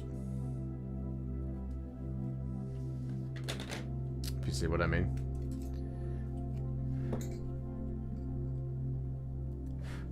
It was a fantastic job whenever I had like creative freedom to do stuff that wasn't, you know, create e-learning. because nobody likes doing e-learning. Nobody likes doing their, you know, induction modules when they go to a new job, and they have to do their data protection learning, and they have to sit there and read a thing they've read 1,000 times before. And I was used to say, like, there's better ways of doing this. We could do this so that, like, we could actually train people and they would take it in, they would retain the knowledge. And a lot of the places that I worked would go, yeah, that's fine, but can you just, like, still do it as e-learning anyway? And I used to just get really annoyed about that.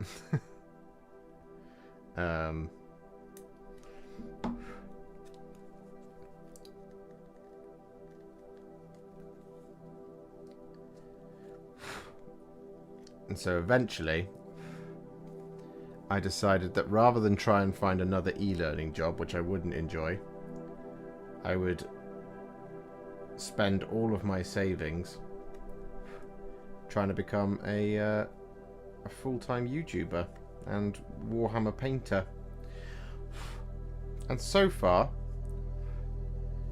it's proved difficult, but you know, it's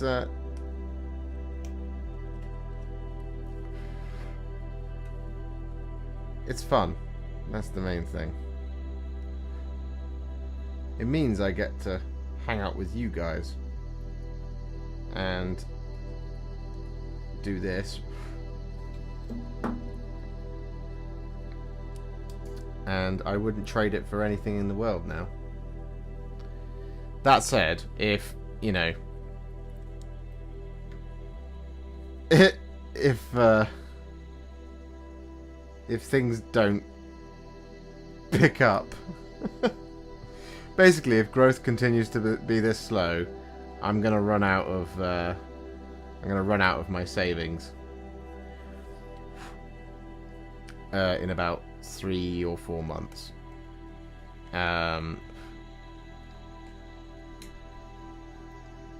So I will have to get another job again. Maybe something part-time. I used to be a trainer for Nando's, and I remember when it all changed to e-learning. Yeah.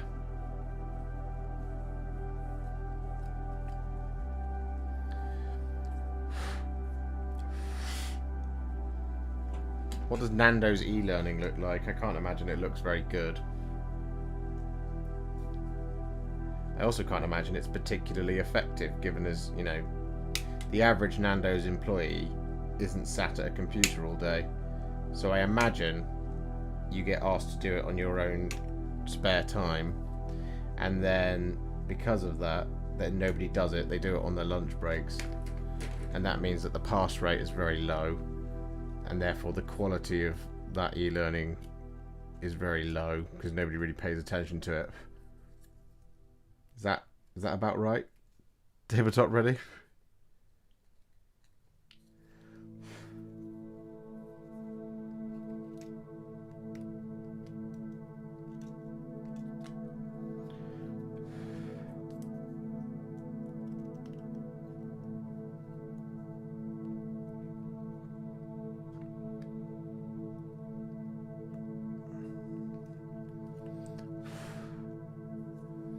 How many subs do you need to make a living on YouTube? I think that I need the channel's subscriptions to double.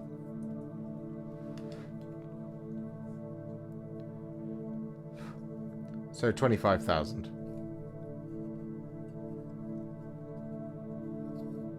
I think that's where things get easier for me. Would get easier for me, because it would mean that my videos would theoretically have double the amount of viewership, which would double the amount of revenue that my channel earns now, which would be great.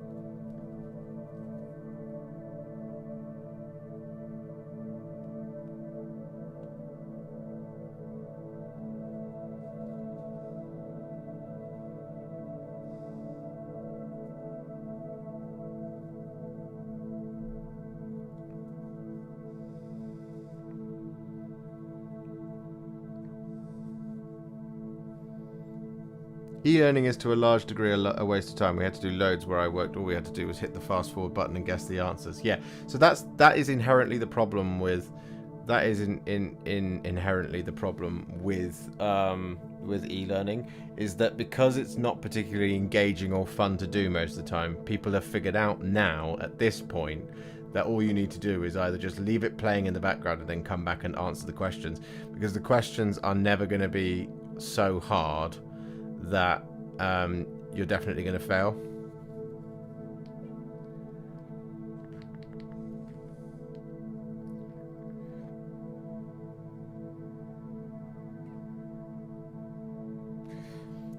And if you're a competent individual, you'll be fine. How much of your income is commissions these days? So as it stands, from YouTube revenue, YouTube memberships, and Patreon, I make enough money to pay my rent. I don't make any money from that to be able to buy models, to be able to buy food, but I do make enough money to pay my rent. So if I didn't have a partner, and I didn't have commissioned painting, I would not have been able to eat for the last 6 months. So that's where I'm at. So that's why, theoretically, if it doubled, so if I got to 25,000, my income should, in theory, double, which would mean I then earn enough to be able to survive, which would be lovely. 56. So the commission work is what pays for models and pays for food. So it is quite important, but I would like to kind of be able to not. I would like to keep doing commission work, but I would like to be able to take it, like, scale it down to, you know, like doing like units or doing like individuals. But as it stands, what I really need, well, what gets me through is when somebody wants me to do a big army project for them, and then they pay me up front, which is always amazing. Never expected, but and never demanded, because, you know, I just ain't that guy. But yeah, that's what the commission work does. So yeah, I mean, it's all going exactly as I kind of expected, but not as I hoped. Like, I hoped that I would be able to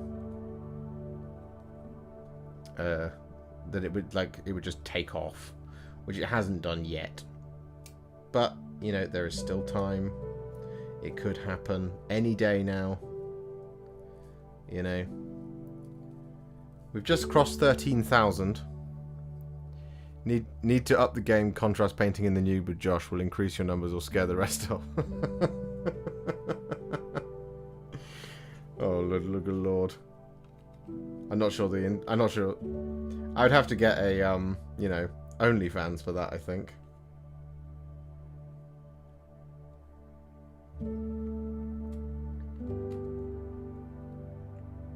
That's pretty cool. I can see how this is all going to go together now. I just wish it wasn't so long. 57.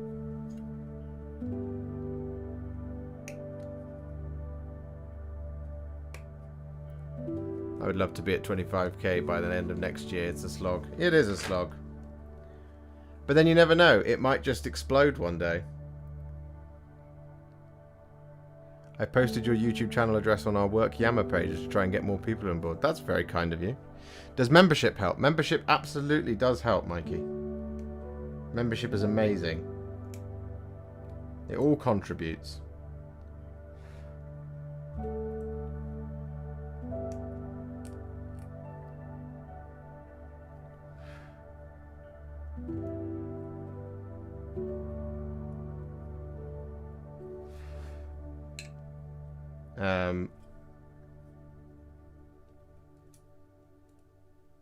You know, like the memberships very much contribute to the Why have we got more of this?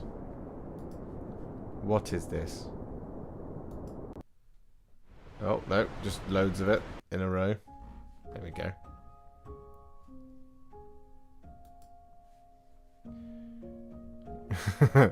GW threatened my channel video. Well, you see, that's the problem, is I want to do it ethically. I couldn't bring myself to put out a trash video, as it were. Because I just don't believe in it. And I think it would attract the wrong people to the channel, you know? I think we'd suddenly get a lot of people who just like think that's the vibe. So they'd just be in here complaining. And whilst it's fine,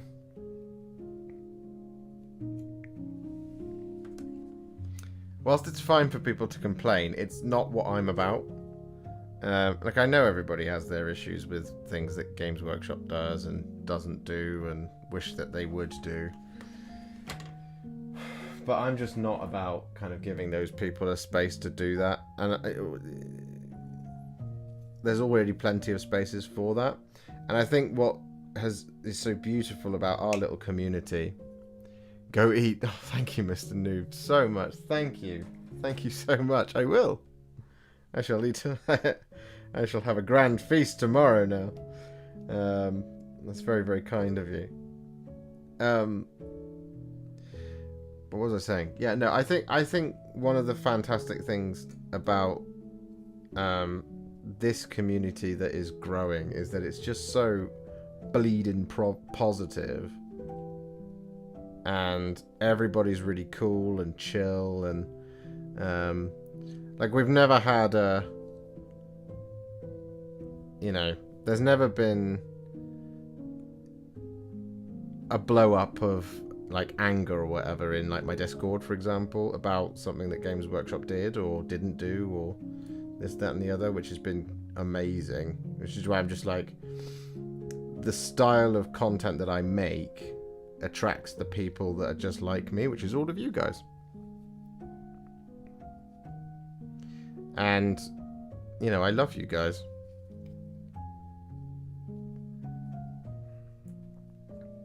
One wing. Wang. Oh, we get to turn the page now. That's exciting. Who wants to guess what the next thing to be? It's all the I quit vids I hate that makes you think they're quitting YouTube, and then it's about their regular jobs, lol. Chewy and drink. Oh, thank you.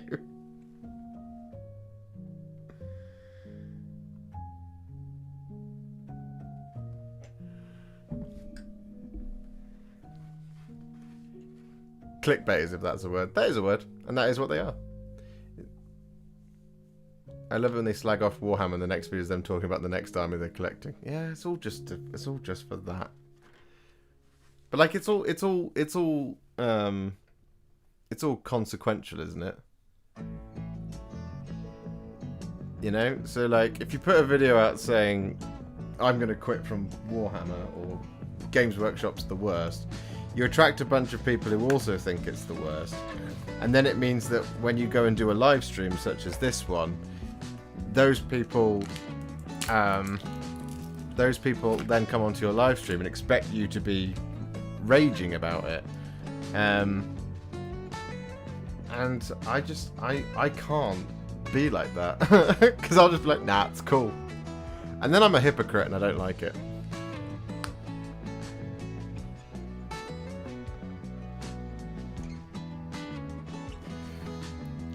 Damn, that plot armor really didn't help Magnus out. No, this is what happens when the plot armor fails. You become pieces. God, this would be a horrible fate. A horrible fate for anyone. I wouldn't wish this on my worst enemy.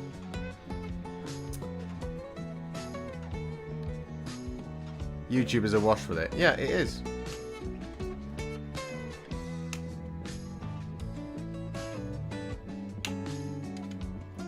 And you know what? Like, the worst thing about that is it means people who are just, like, super positive about Warhammer, they don't have a place to go and be super positive about Warhammer. Particularly during the pandemic, when it was like, you know, we were all locked in our houses. You were just kind of restricted to your group of friends, if you have a group of friends that do Warhammer. Not everybody does. So then it can just drive you away, and that should never happen.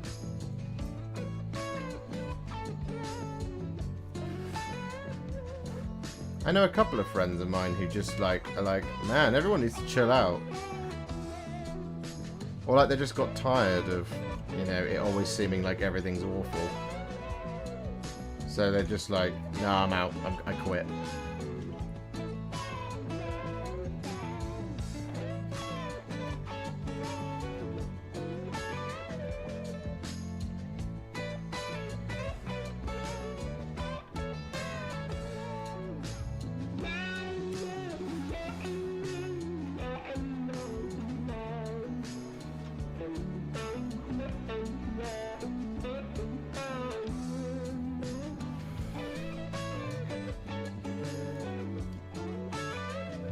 If we can go back to the happy vibes of the 8th Ed, then that'll be great. Oh yeah, but right? Because 8th Ed was like, everyone was just so happy that there was this new edition. Everyone was like, oh my god, the new edition's amazing. 7th edition, we're finally done with that, where everything was super powerful and oppressive, and it was a very competitive meta, and all the games that we could talk about were on tournaments. We've got more rain. Honestly, this is becoming a meme. What is this?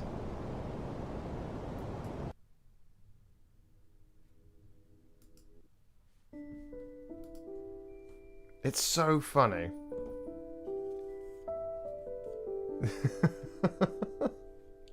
Thank you, Marty. I shall be merry. You guys. Honestly. You're so generous. I really appreciate it. I really do.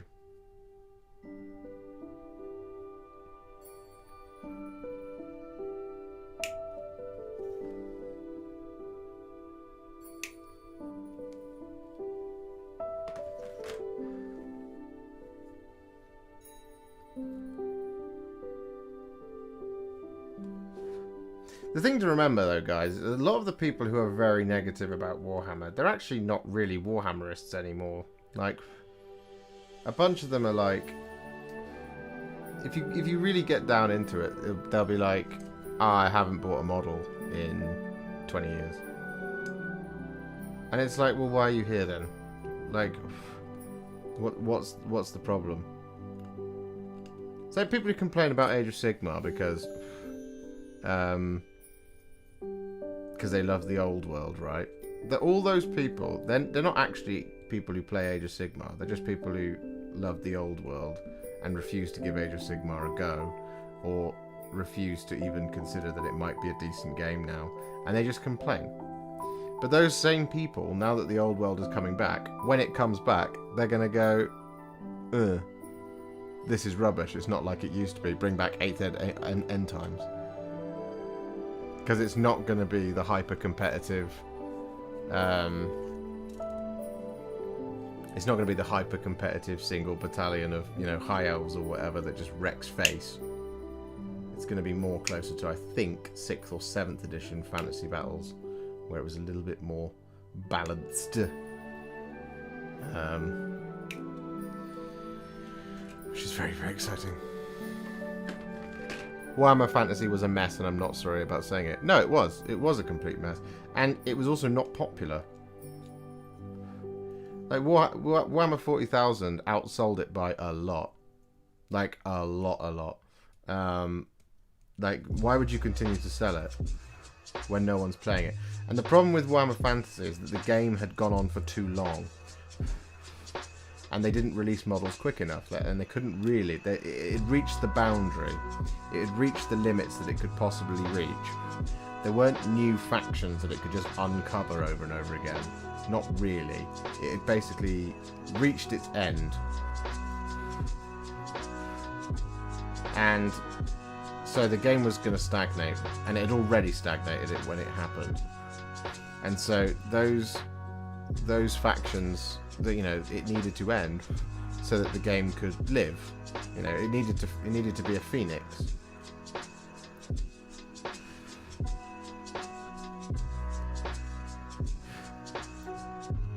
Did the way they do it? Did the way they did it work? No. And I think Games Workshop would be the first to admit that. They made a lot of mistakes with Age of Sigmar at the beginning, like not having points. They made a lot of mistakes. But they have since resolved those, and they learnt from those when they graduated Warhammer 40,000 to the AOS model. So that's what 8th edition was, right?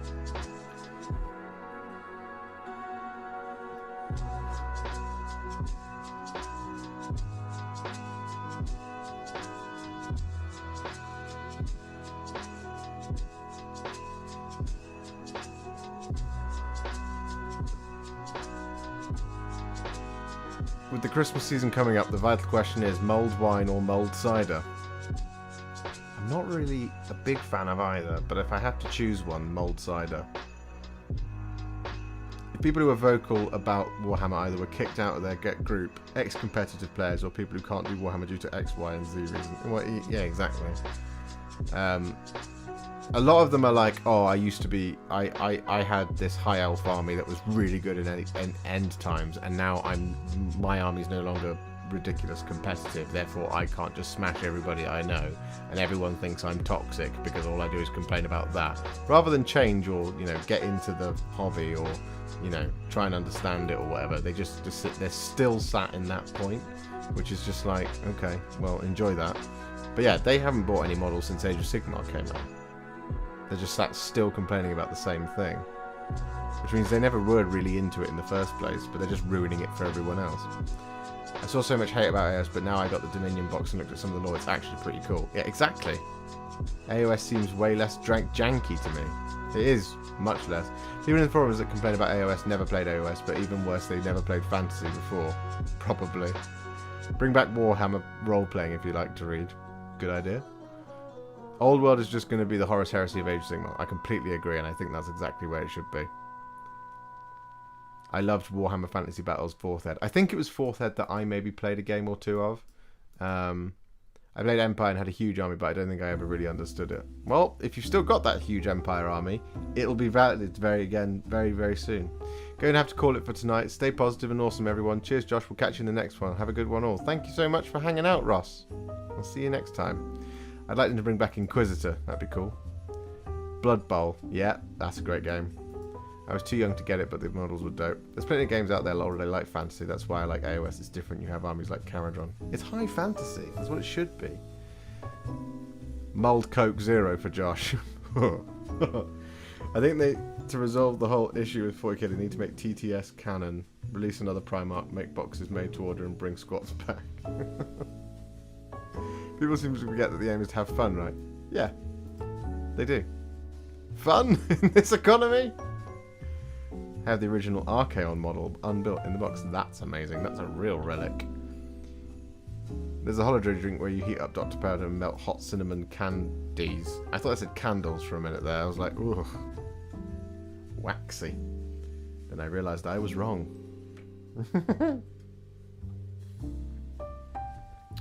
59.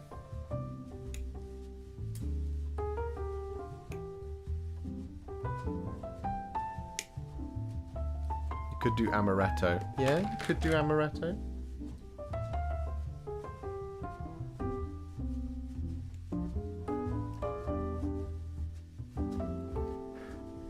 I tell you what I am a fiend for at Christmas. No night, Tom. Hi, Asylum Audio.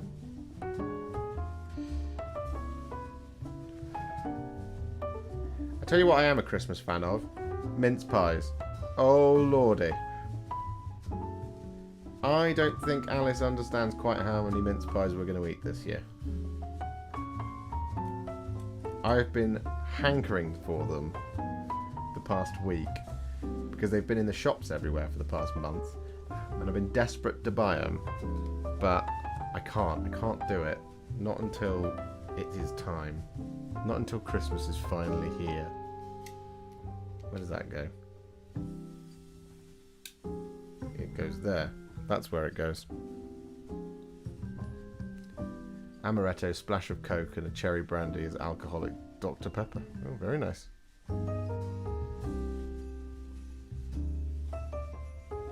Oh, mince pies, man. Honestly.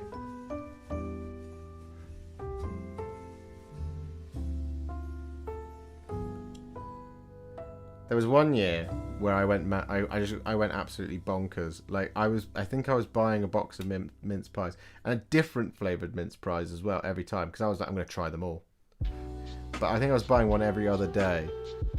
And like I was having one with my lunch, and then I was having one as my pudding, and then I was like, right, tomorrow I'll go and get some new. I'm going to go and get a new flavor of mince pie because mince pies are the bomb. Mulled wine or mulled cider? I did say mulled cider earlier if I had to pick one. What about you, Rich? Which one do you prefer? I was spoiled as a kid because my mum made the best mince pies. My mum made really good mince pies as well. But then you know what? I tried a couple of years ago from Waitrose. I tried Heston Blumenthal's mince pies, and honestly it's very difficult to see past how good they are.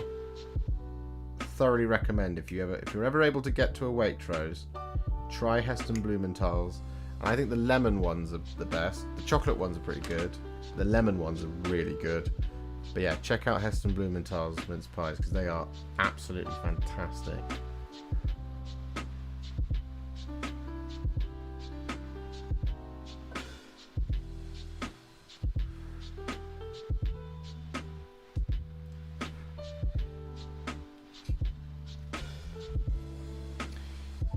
You guys just wait. Next stream, I'm gonna be sat here just munching them. I'm gonna make that oath now. Next stream, we're gonna have mince pies. Ever had Eckelfecken tarts? No. I thought that was. I read that as ecclesiarchal tarts, and I was like, oh. I'm not sure that's for our generation just yet. Alcoholic Dr. Pepper. Yeah, that seems like a popular suggestion.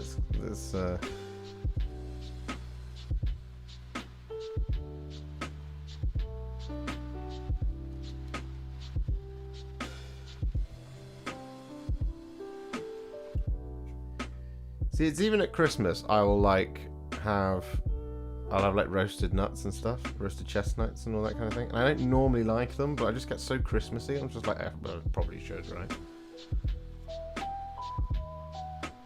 I get so excited for Christmas. Alice will tell you. She's like... she loves Christmas as well, but she was like, God damn, you really love Christmas, don't you?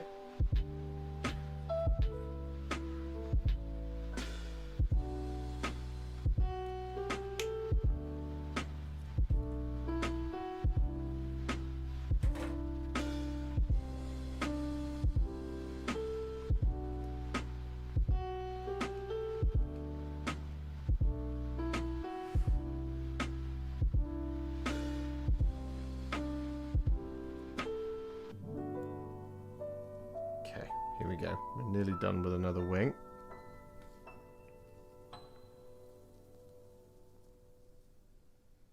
Get on there. There we have it. Both of the wings are done. Oh, now it tells me I can glue the body together. Right. Well, I'm going to do it now anyway. I'm going to skip doing the arm. I want it to look like I actually have something to show for me. Vodka and salad. What?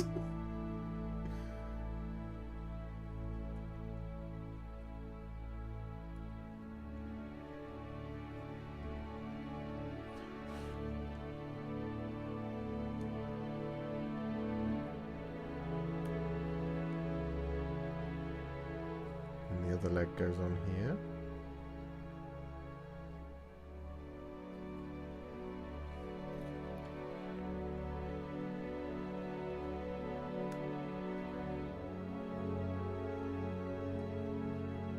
Like a deer's.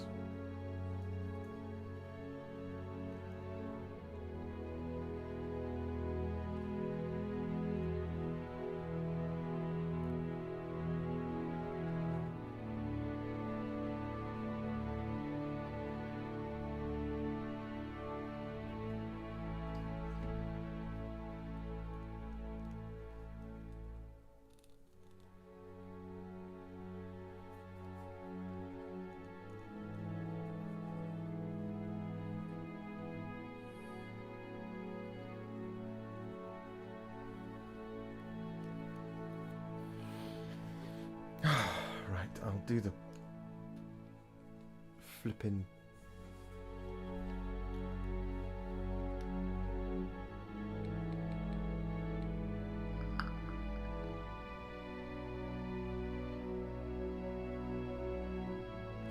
What's the difference between the variants?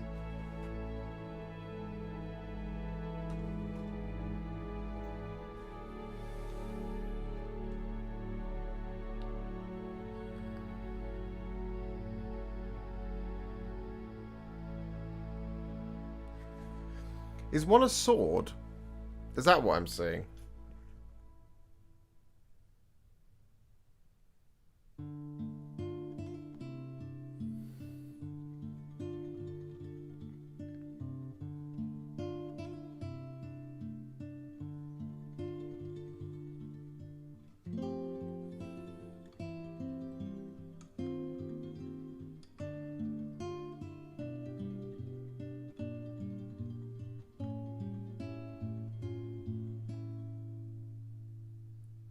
Let me look it up.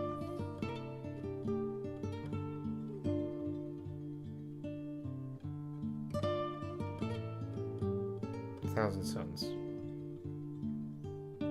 Unbound.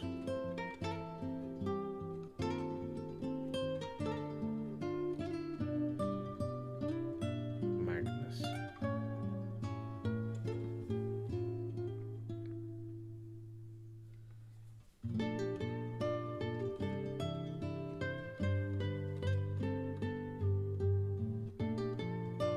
Magnus the Red.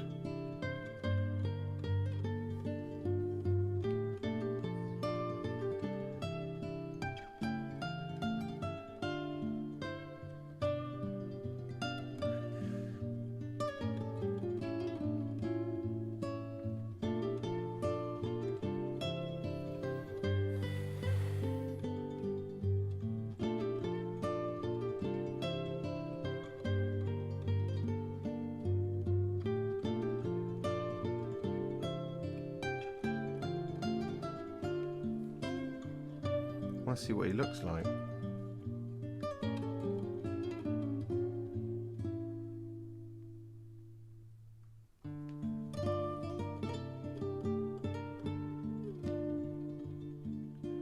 mean, the staff is cooler. I just didn't know that there was an option.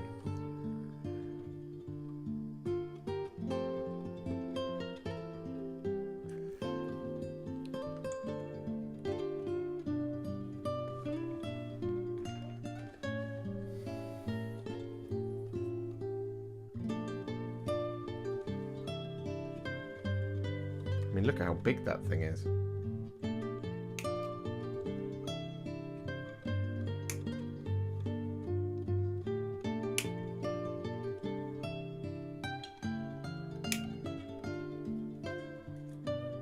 Look at it. Look at how big that is. It's enormous.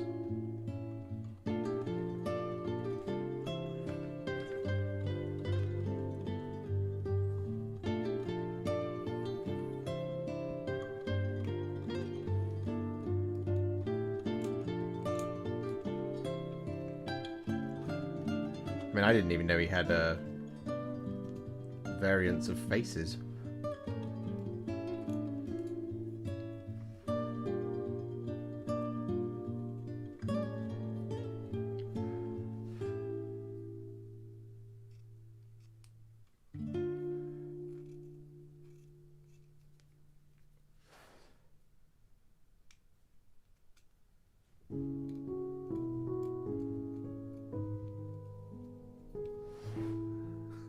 That's what she said.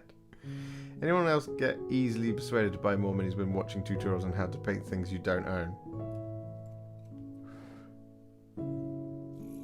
Yes.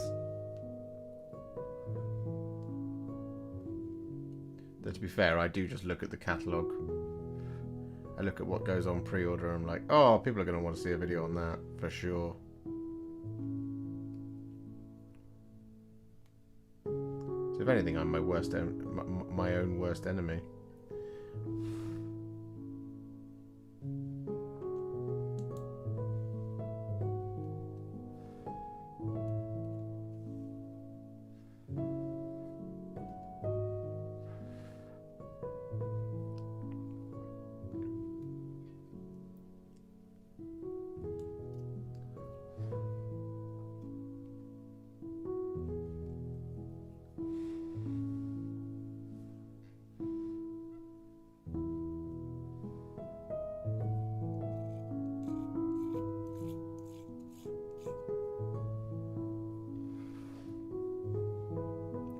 This thing.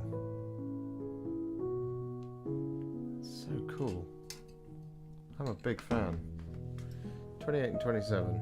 I need the glowy orb. Where is it? Which sprue are you on? This one.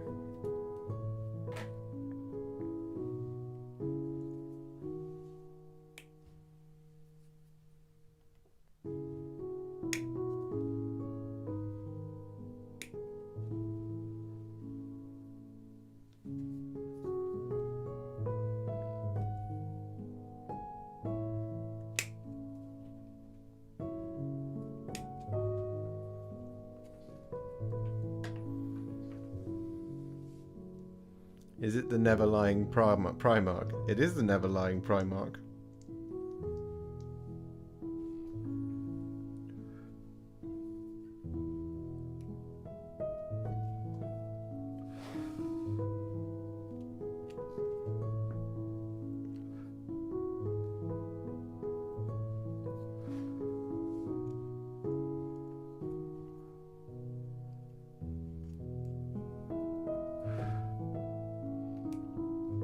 I keep looking at his box art and thinking, this guy's going to be pretty easy to paint. But I just simply know that that's not true.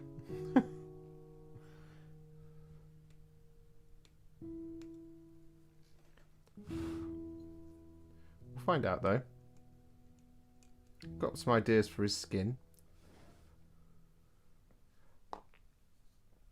And how to do it. That way around. Is that correct? And then what? That just... Oh, that's very cool.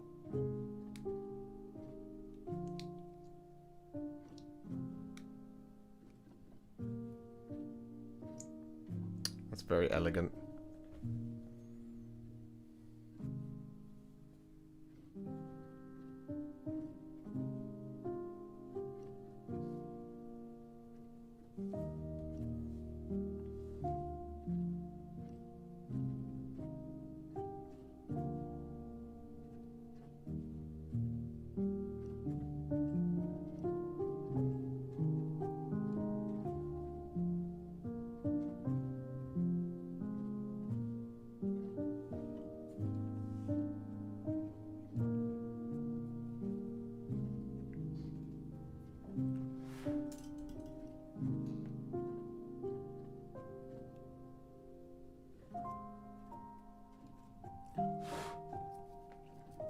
I suspect he is going to need a... We'll find out when all the armor goes on and all that, but I suspect he's going to need a fair bit of green stuff. There's a couple of nasty seams on him. Like sometimes you can get away with some of them, but there's quite a few on this guy, which I'm not happy about.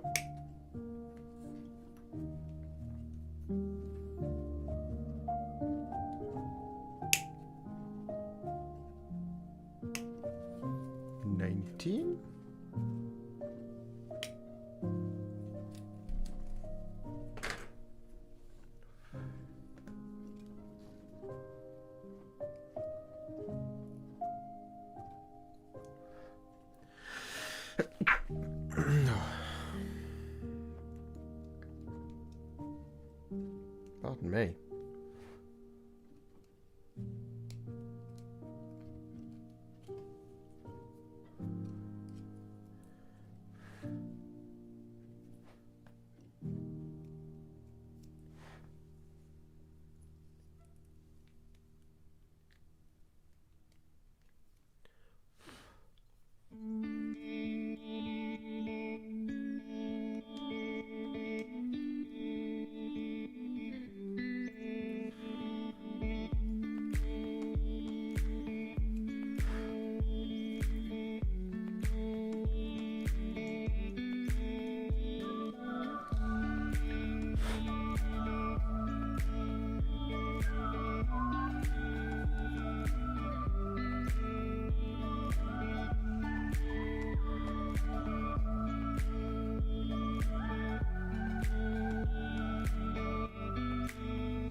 You saw nothing.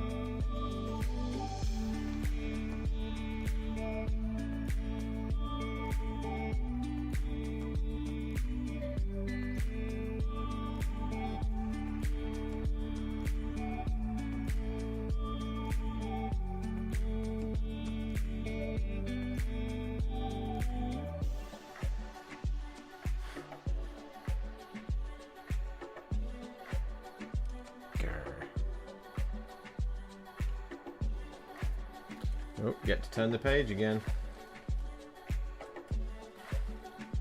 How exciting.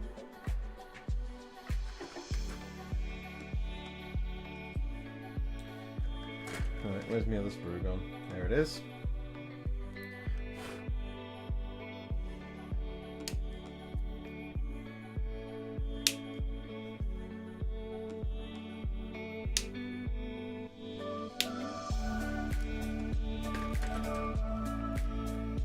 So many components.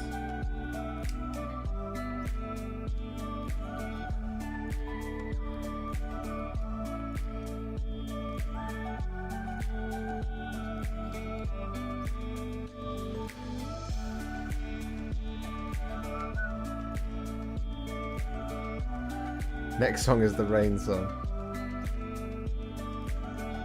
We'll find out together, Marty.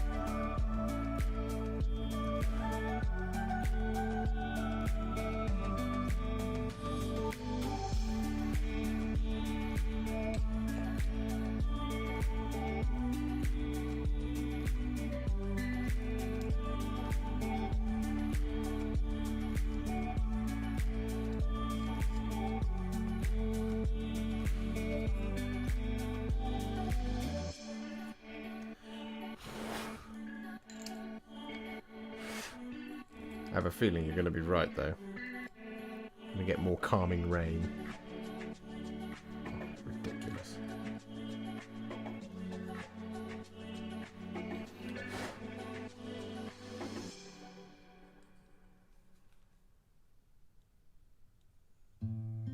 Oh, no.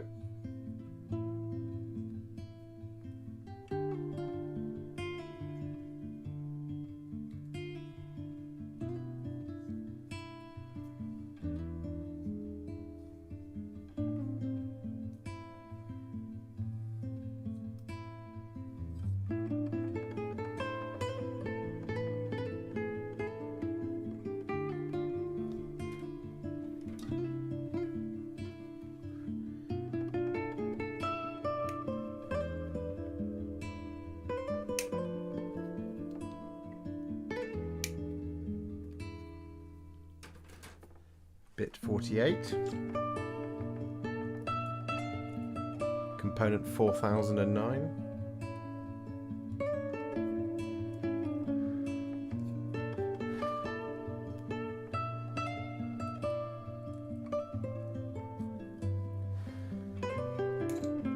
This is my problem.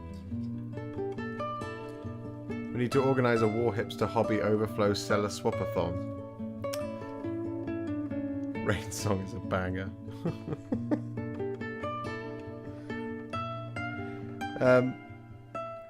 We could do that, couldn't we? We could do a Warhammer car boot sale.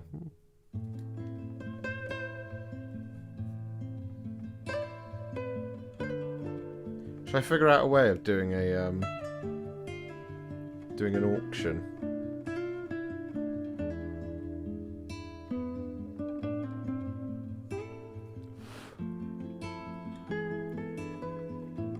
There isn't eBay.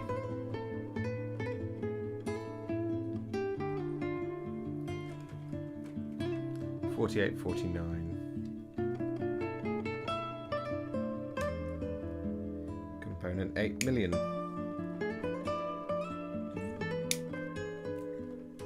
Isn't there a swapping Facebook page? I think there is.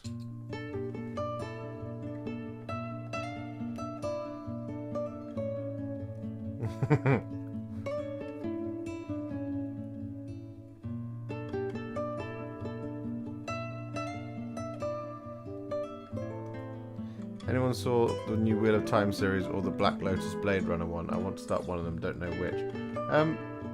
I haven't seen them. I'll tell you what I have been watching.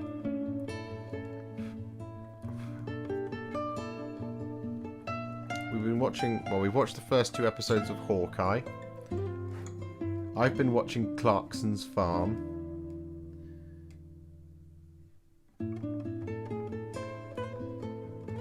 Just finished The Marvelous Mrs. Maisel, which is very good. Recommend that.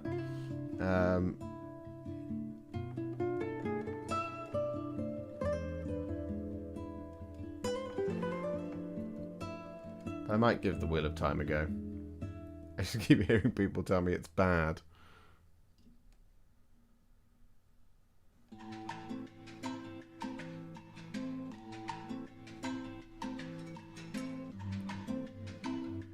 This is a very cool model, isn't it?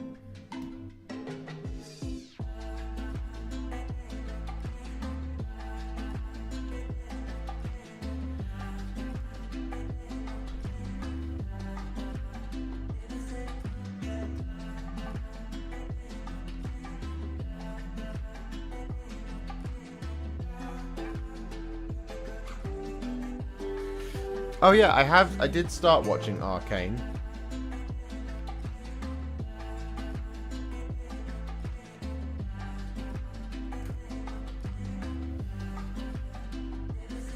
I was enjoying it.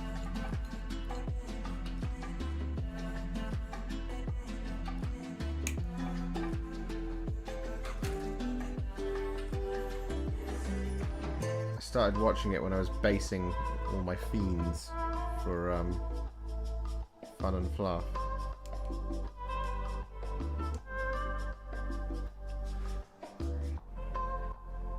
Okay, 63.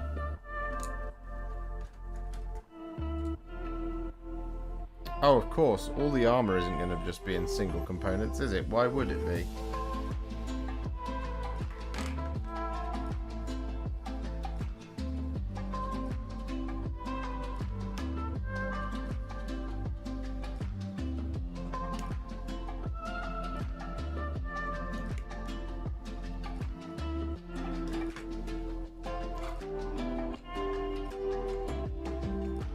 So funny with Games Workshop kits. You can see the way the technology advances. Honestly.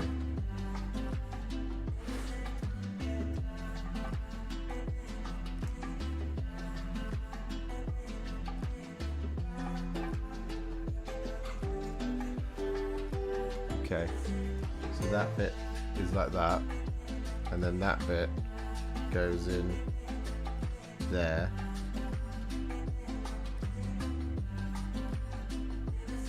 Okay.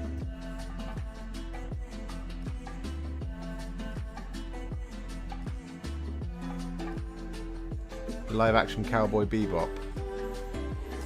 Yeah, I've heard good things about that as well.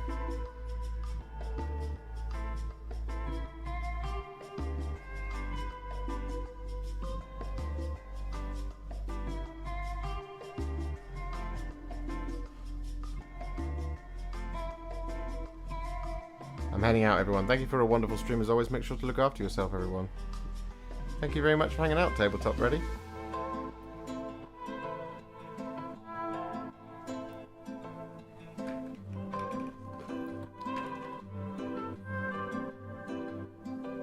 And I need component 64. Oh god, it's all in bits, isn't it? Oh my.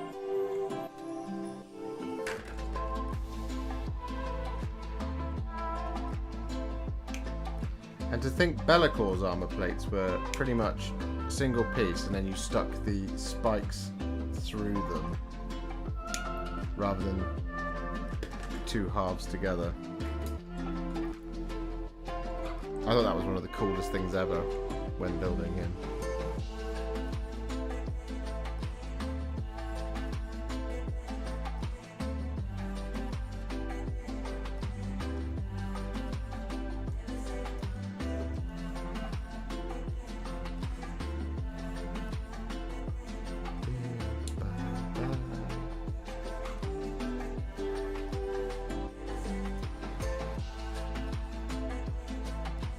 Goes like that. Right, okay.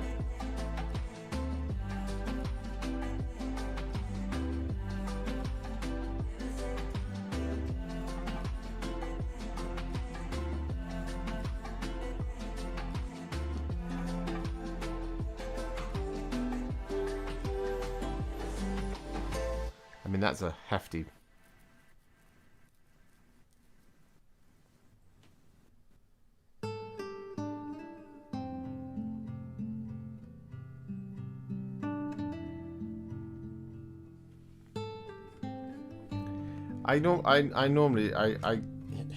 he bothers me a lot, Clarkson, but the Clarkson's Farm series was very, very good. Well, it is very, very good. I'm 3/4 of the way through it. It's just interesting seeing farming in practice.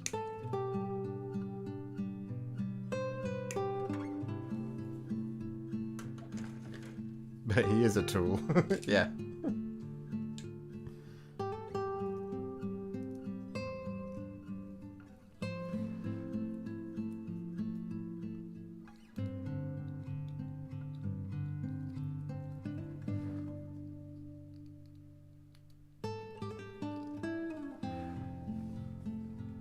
Is this going to be a model that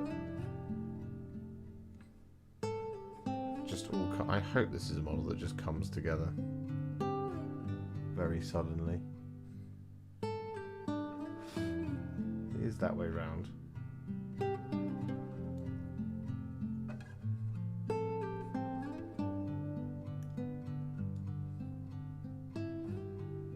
And that goes on there. Yeah.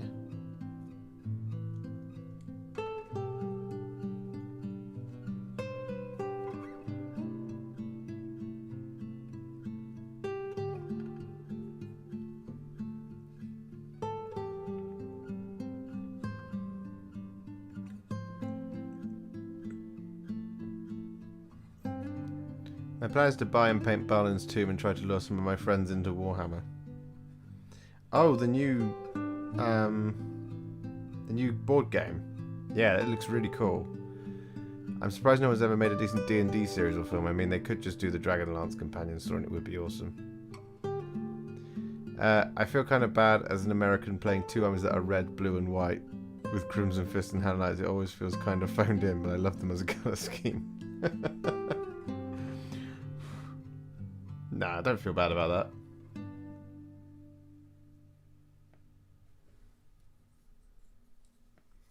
Right, that now goes on there.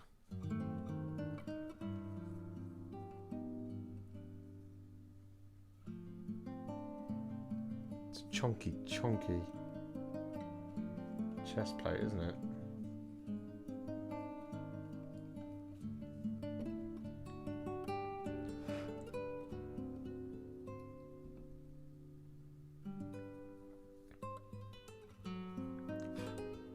That's very cool.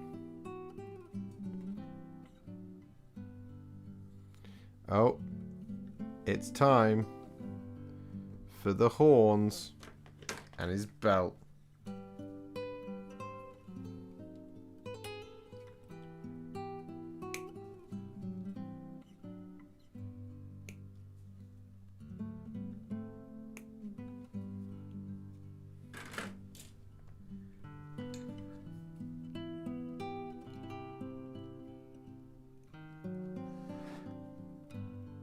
I might pick up Balin's tomb.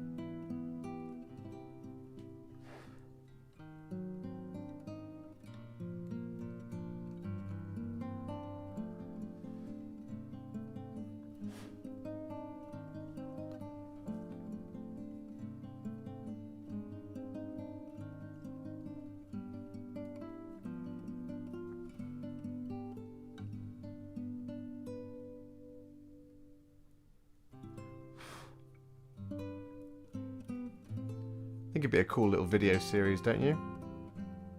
How to paint Balin's tomb.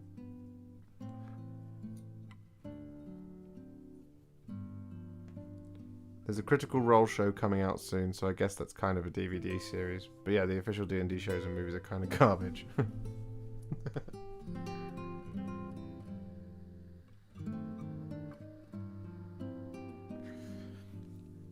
I keep having hot flushes. Does this going through the menopause?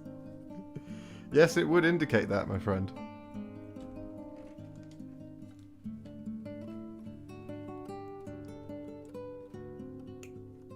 $66. Oh. It's 1/6 away from the blessed number. Oh, and of course, we haven't talked about it at all. Because we were talking about demons at tournaments earlier. I took my demons to Tabletop Tactics. Now, if you are a subscriber to Tabletop Tactics On Demand, you'll be able to see that video live today. You'll be able to see the full power of the Pantheon.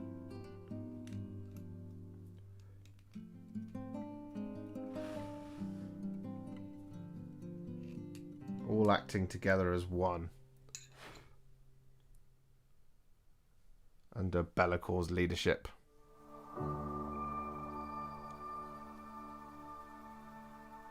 So do check that out if you are a Tabletop Tactics On Demand subscriber.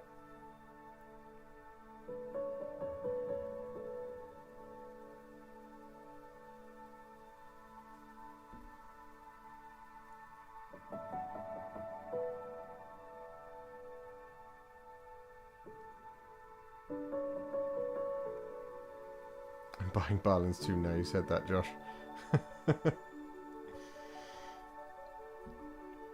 I think it would be a fun little tutorial series. To be honest, you could probably even do all of them in one video. No, you couldn't. Do all the baddies in one video and do all of the fellowship in one video. Probably.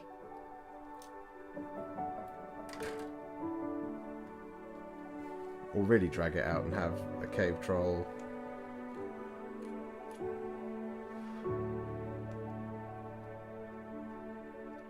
Goblins. I just feel like you have to paint the fellowship in one video.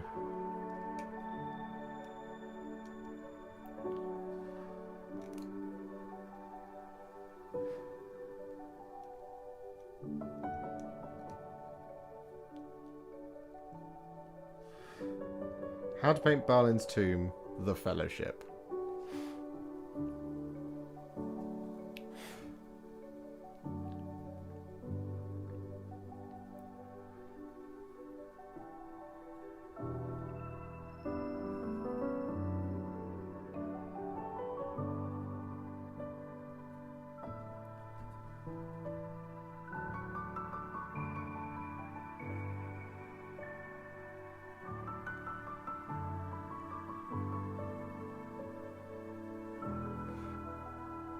Definitely going to do himself a mischief with those horns.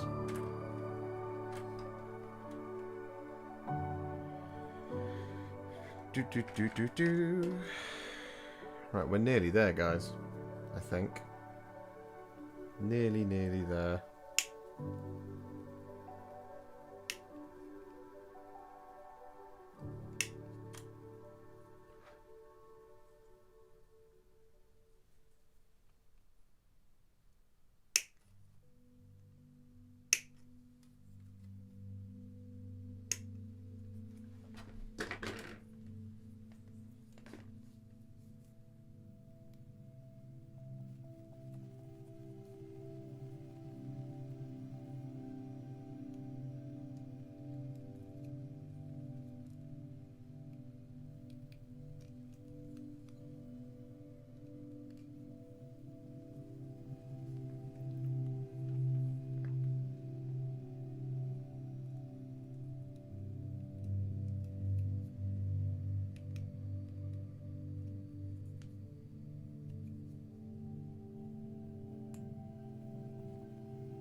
Good night, Marty. Thanks for stopping by. Have a good sleep.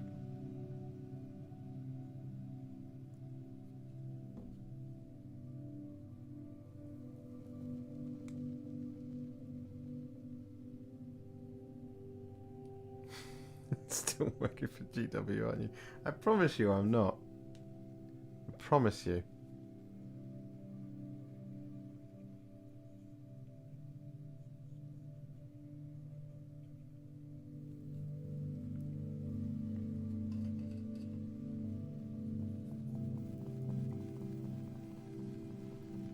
Hench. Look at that thigh. Blimey.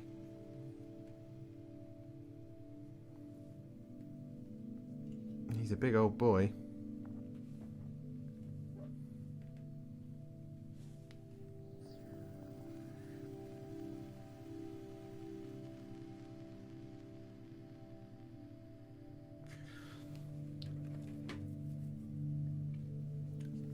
I mean, I just wish I was in partnership with Games Workshop, you know? I'm so jealous of everybody who received Krondys and Karazai early. And the Stormdrake Guard early. But alas.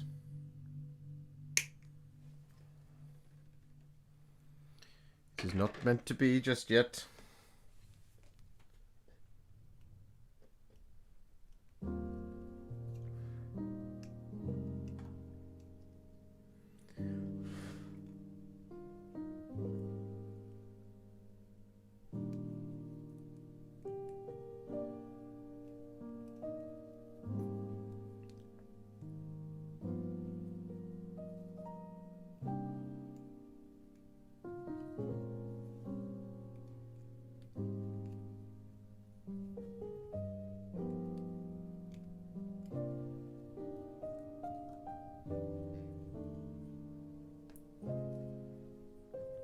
Meg did an amazing job with it. She really did. It's ridiculous.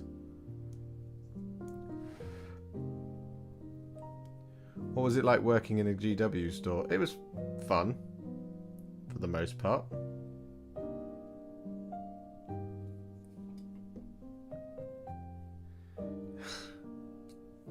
You're very welcome, Javier. I hope they do protect you. Though I would probably ask the Kriegers to protect you more than the Orc Commandos. They're more likely to give you a little stabby stab. Am I Featherboy Kataro? Or is is Magnus Featherboy?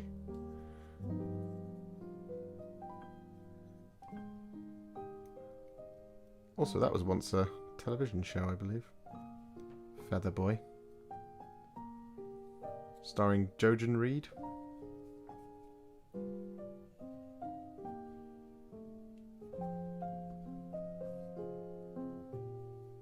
Can't remember the actor's name.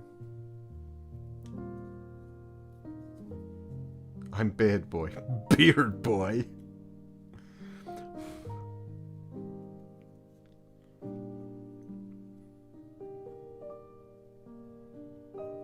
I'm gonna have to put all of his bling on. Why does he have so much bling? Why do you have all of this bling, Magnus? You don't need this much bling.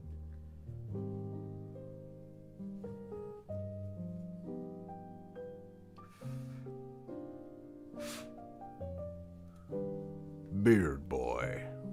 Boy. Read it. What does it say?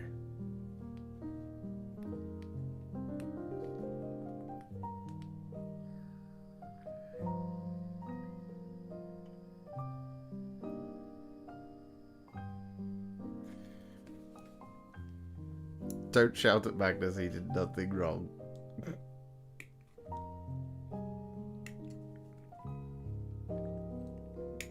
Magnus got a lot wrong.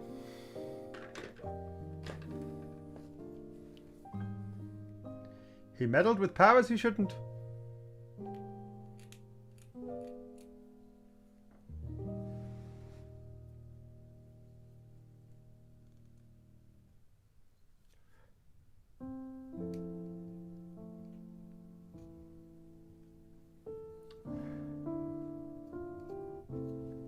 Right, he can have the stabby knife.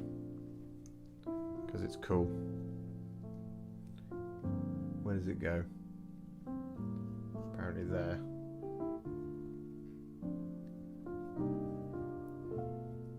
Is that right?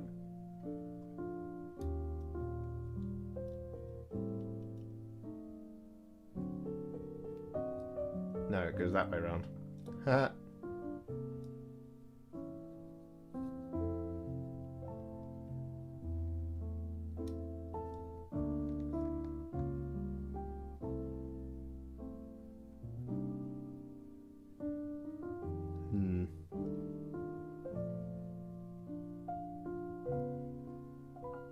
Goes there like that.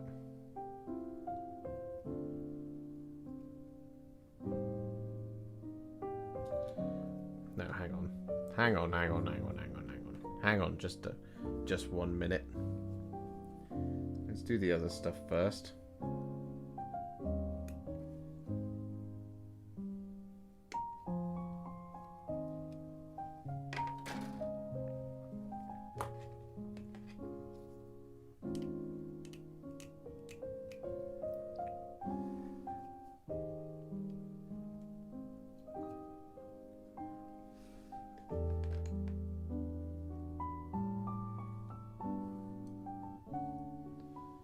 Right, so this goes on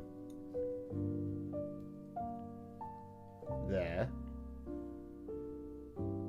like that. Okay.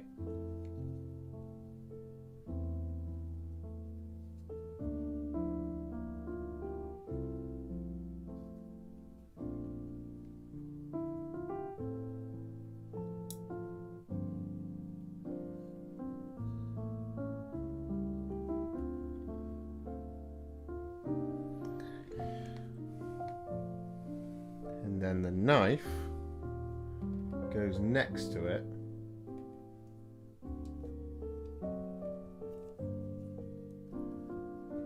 There.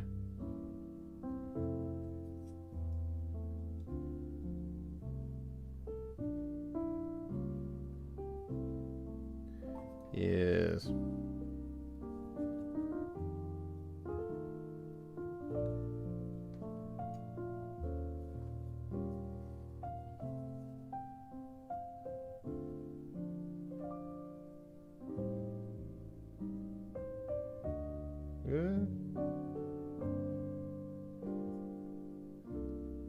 Quit your moving. Like so. Haha.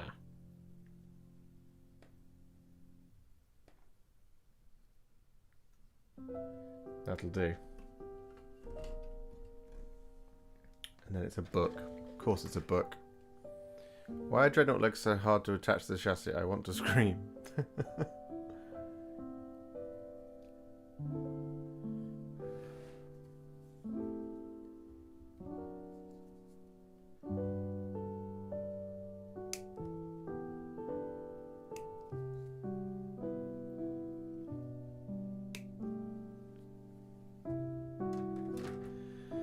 Usually get motivated.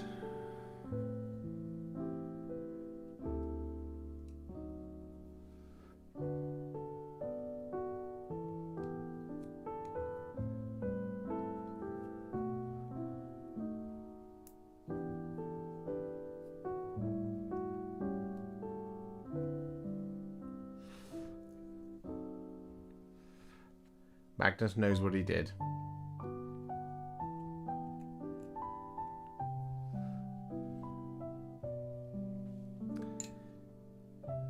What bit was that? 68.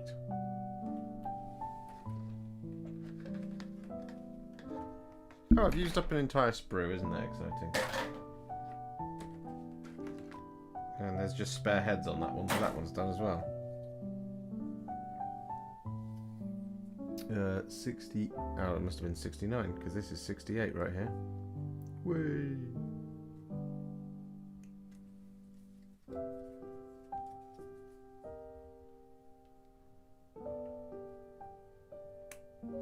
Oh. It's close.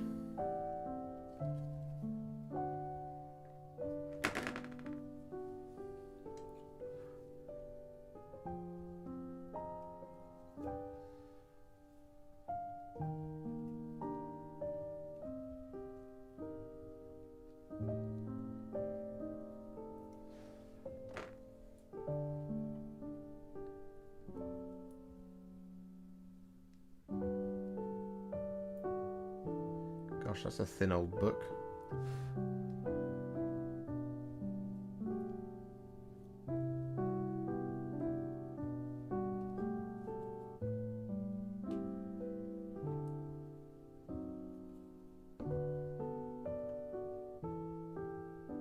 He didn't write very much in that book of Magnus, did he? We need a little bobble now. Found it.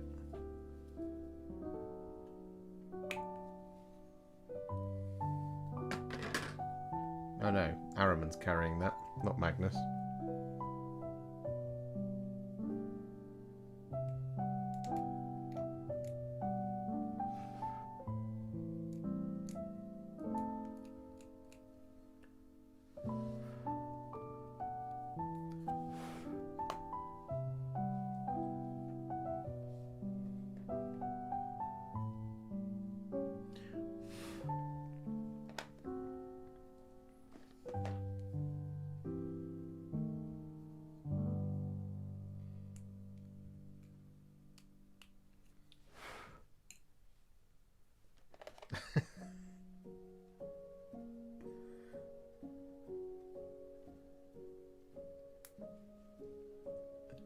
I bet it does.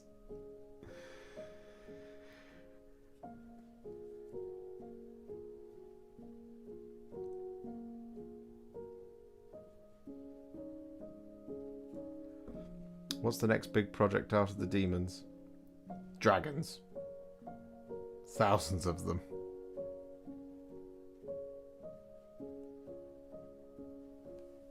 Hundreds and hundreds of dragons. Nurgle noodles.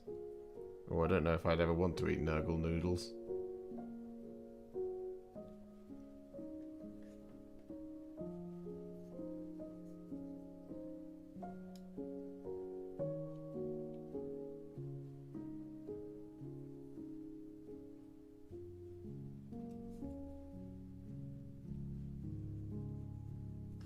Yeah, to just kind of weigh in there, Kitaro, on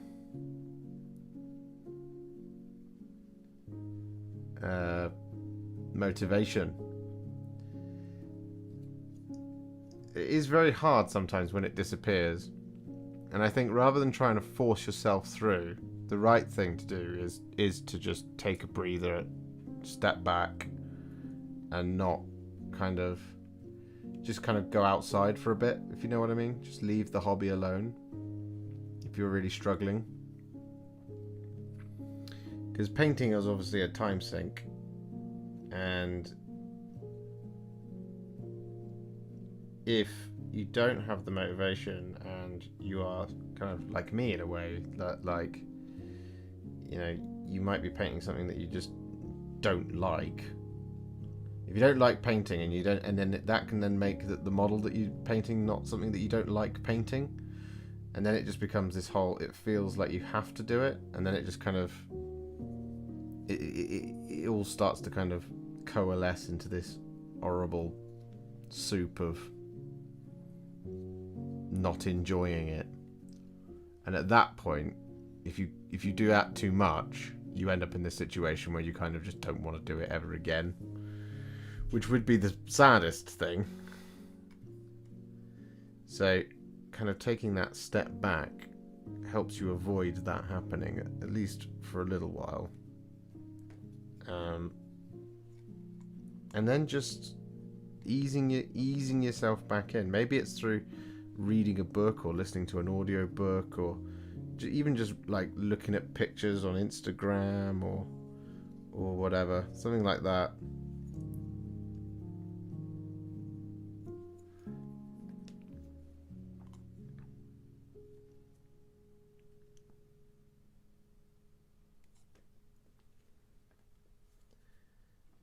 For me, it's often like the thing that gets me going again is the models. Like, I sometimes paint stuff that I just lose the will to live painting, and I have to have something lined up that is going to make my belly fizz again. Like dragons.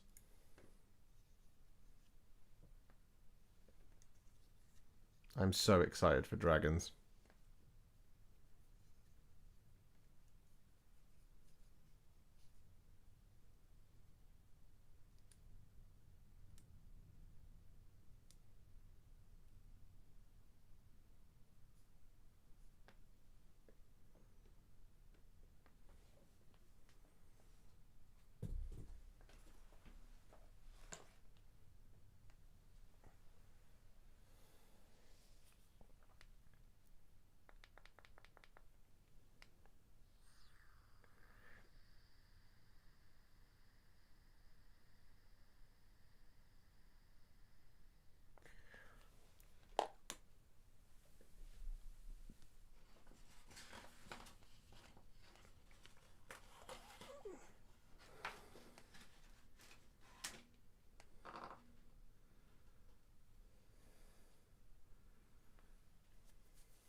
Yeah, maybe you just need a we've run out of music here.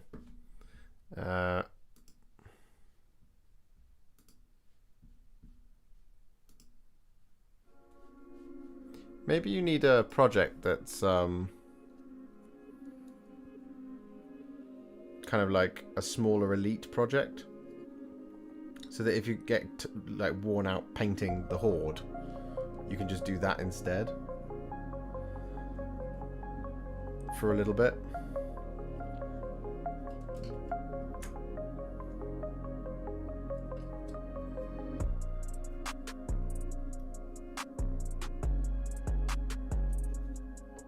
Just have a lean there, Magnus, for a moment.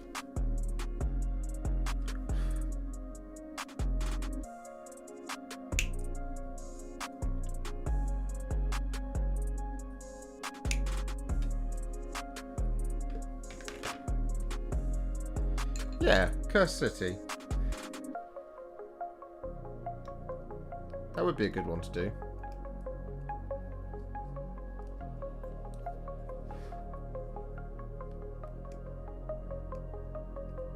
It's a finite project. It has an end in sight, as it were. There's not a lot of repetition in it either.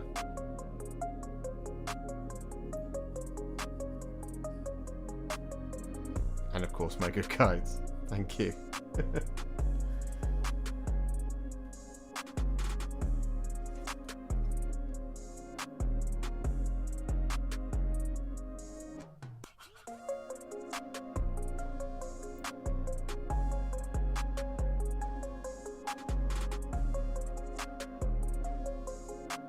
That doesn't feel right.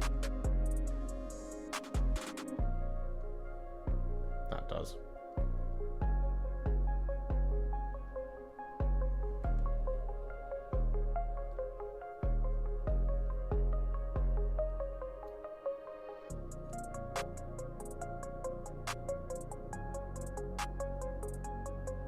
maybe that's right. Yeah.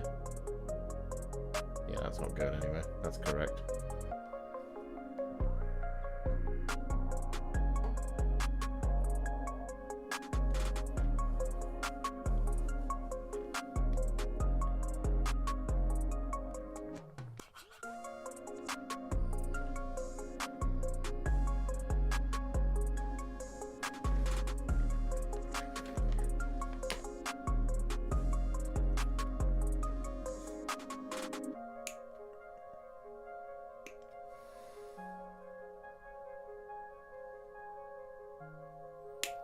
I really enjoyed doing Cursed City.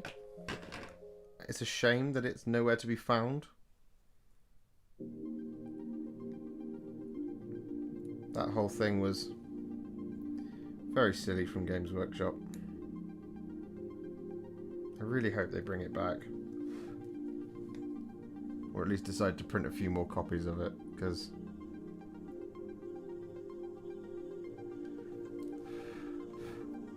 a box that good needs to be printed again.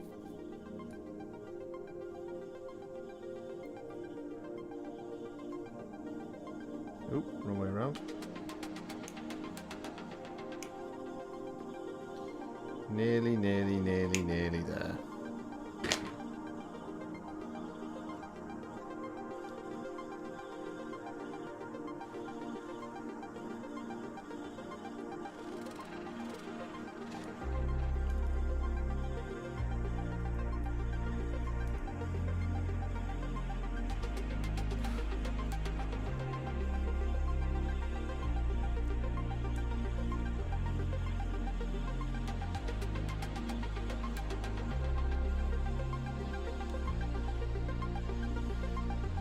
Yes, the Magnus tutorial will come soon, Chewy. Thank you so much for hanging out. Have a good night.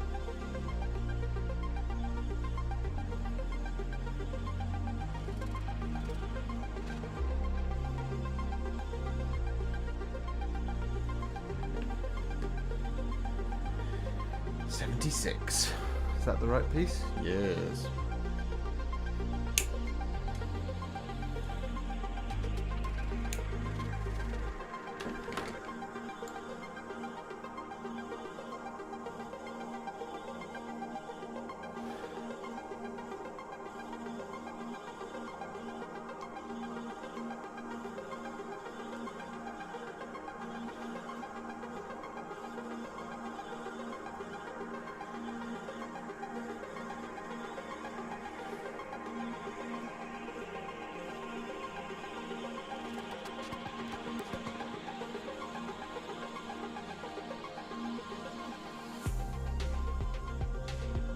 Right?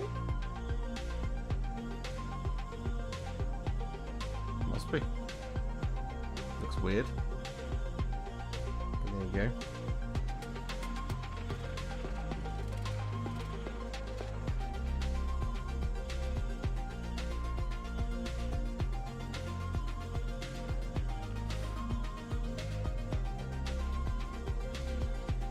Right, now this goes on his shoulder.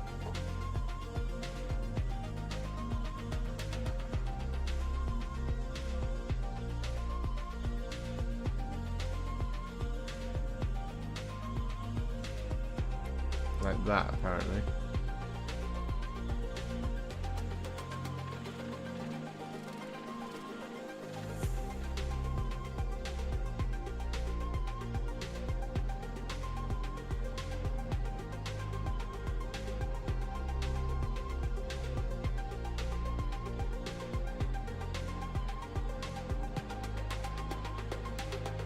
Why not?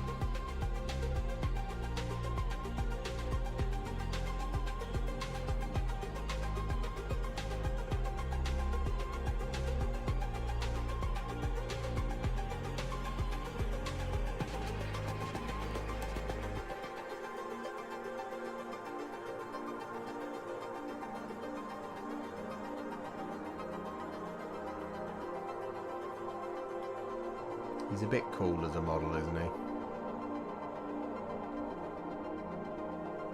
He is going to require a little bit of liquid green stuff work, but he's very cool.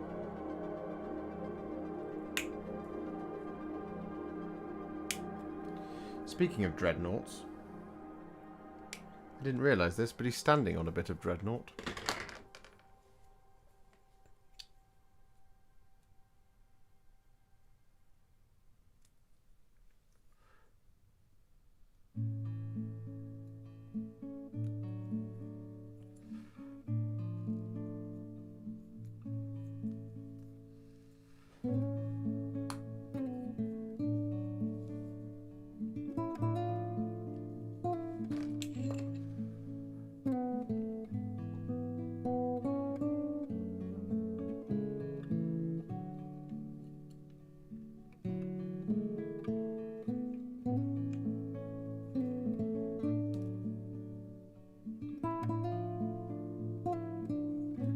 Yeah, that way around.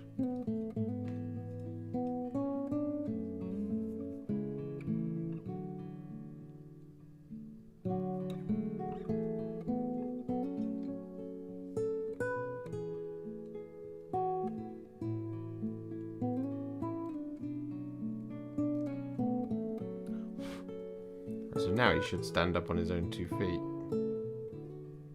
Yes.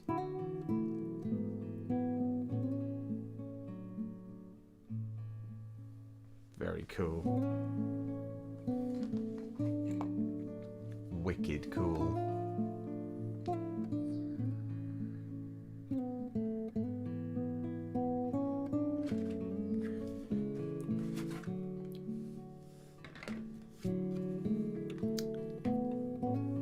Good night, Mr. Noob.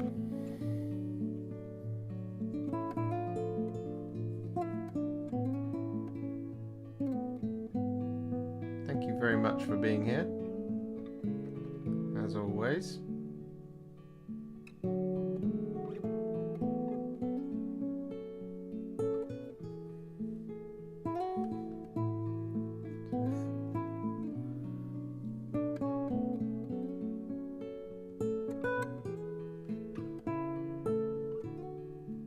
Apparently you're supposed to stand him towards the front of the base.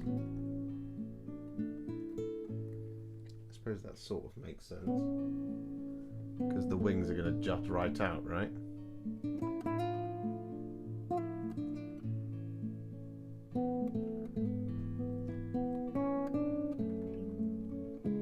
I suppose he'll be too back heavy otherwise. That makes sense.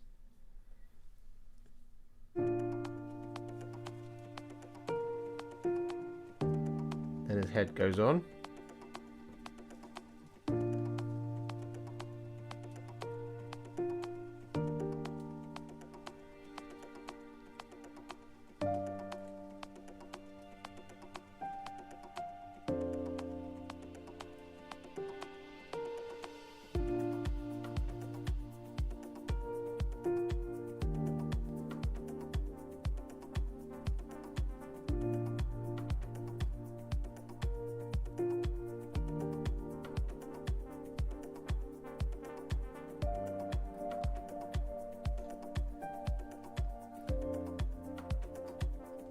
And it wants me to start with this wing.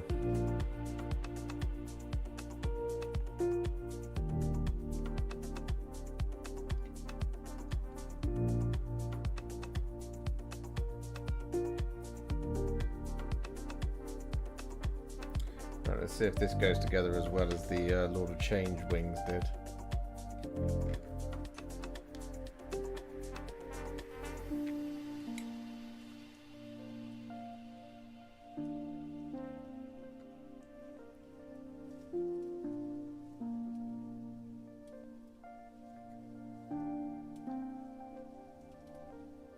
Oh boy.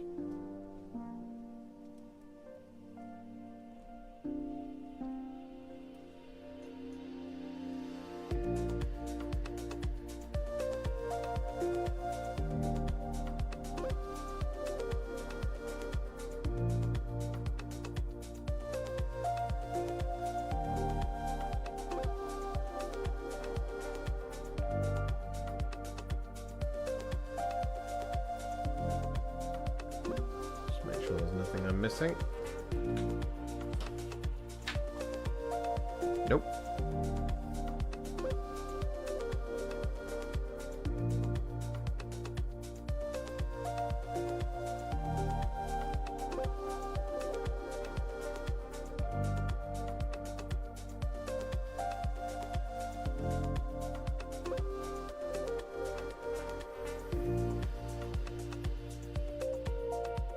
Oh my.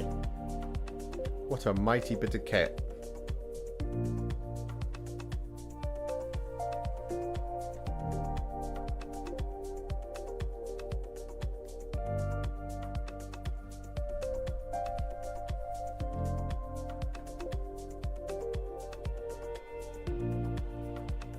Could almost do it just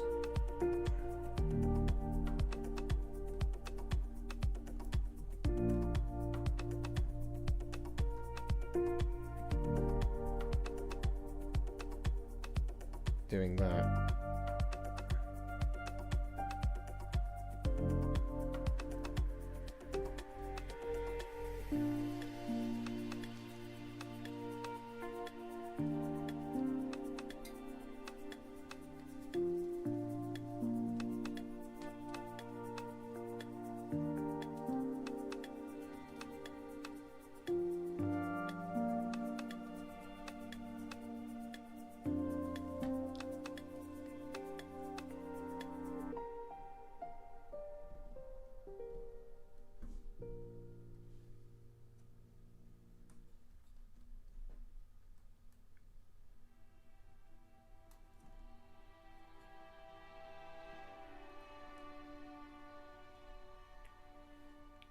Golly gosh, he's big, isn't he?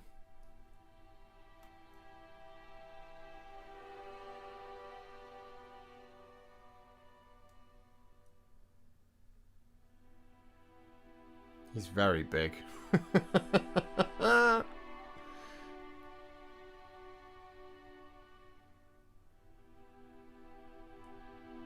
Gonna make some movements now. Thank you very much for stopping by, Mikey. So he actually just needs a teeny little bit of liquid green stuff just here on the shoulder. But it's not as bad as I thought it was going to be. Because the majority of it is all covered up. Which is very cool.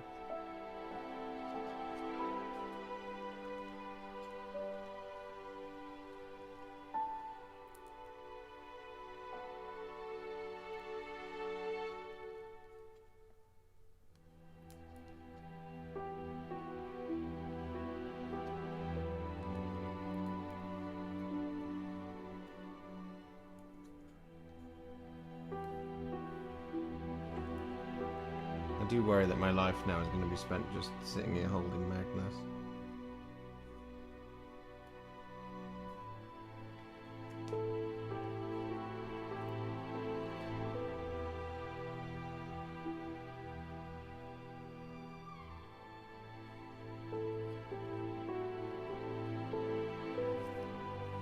He just seemed determined to fall over.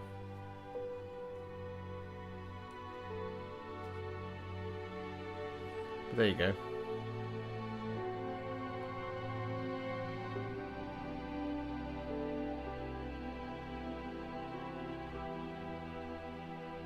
He's a big boy.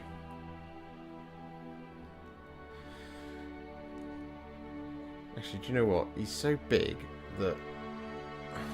and sticky outy. It's probably entirely possible to lean him on something. Ow.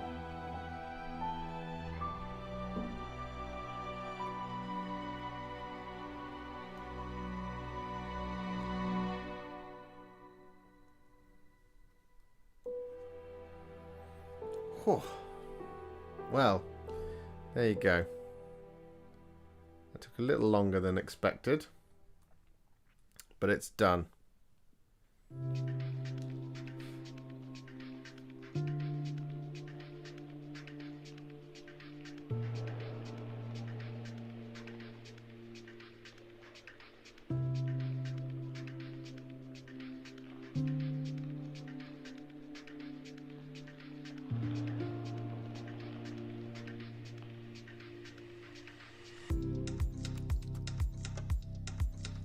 So I think on that note, we're probably going to end there.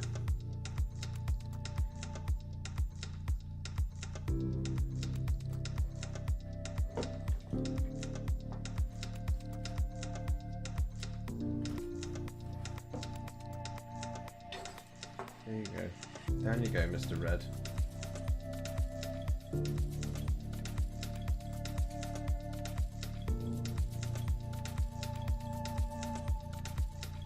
Yeah. So yeah, we're gonna finish there for the night. But thank you so much for hanging out, everybody. Oh, Alex is on his way out as well. Well, there you go.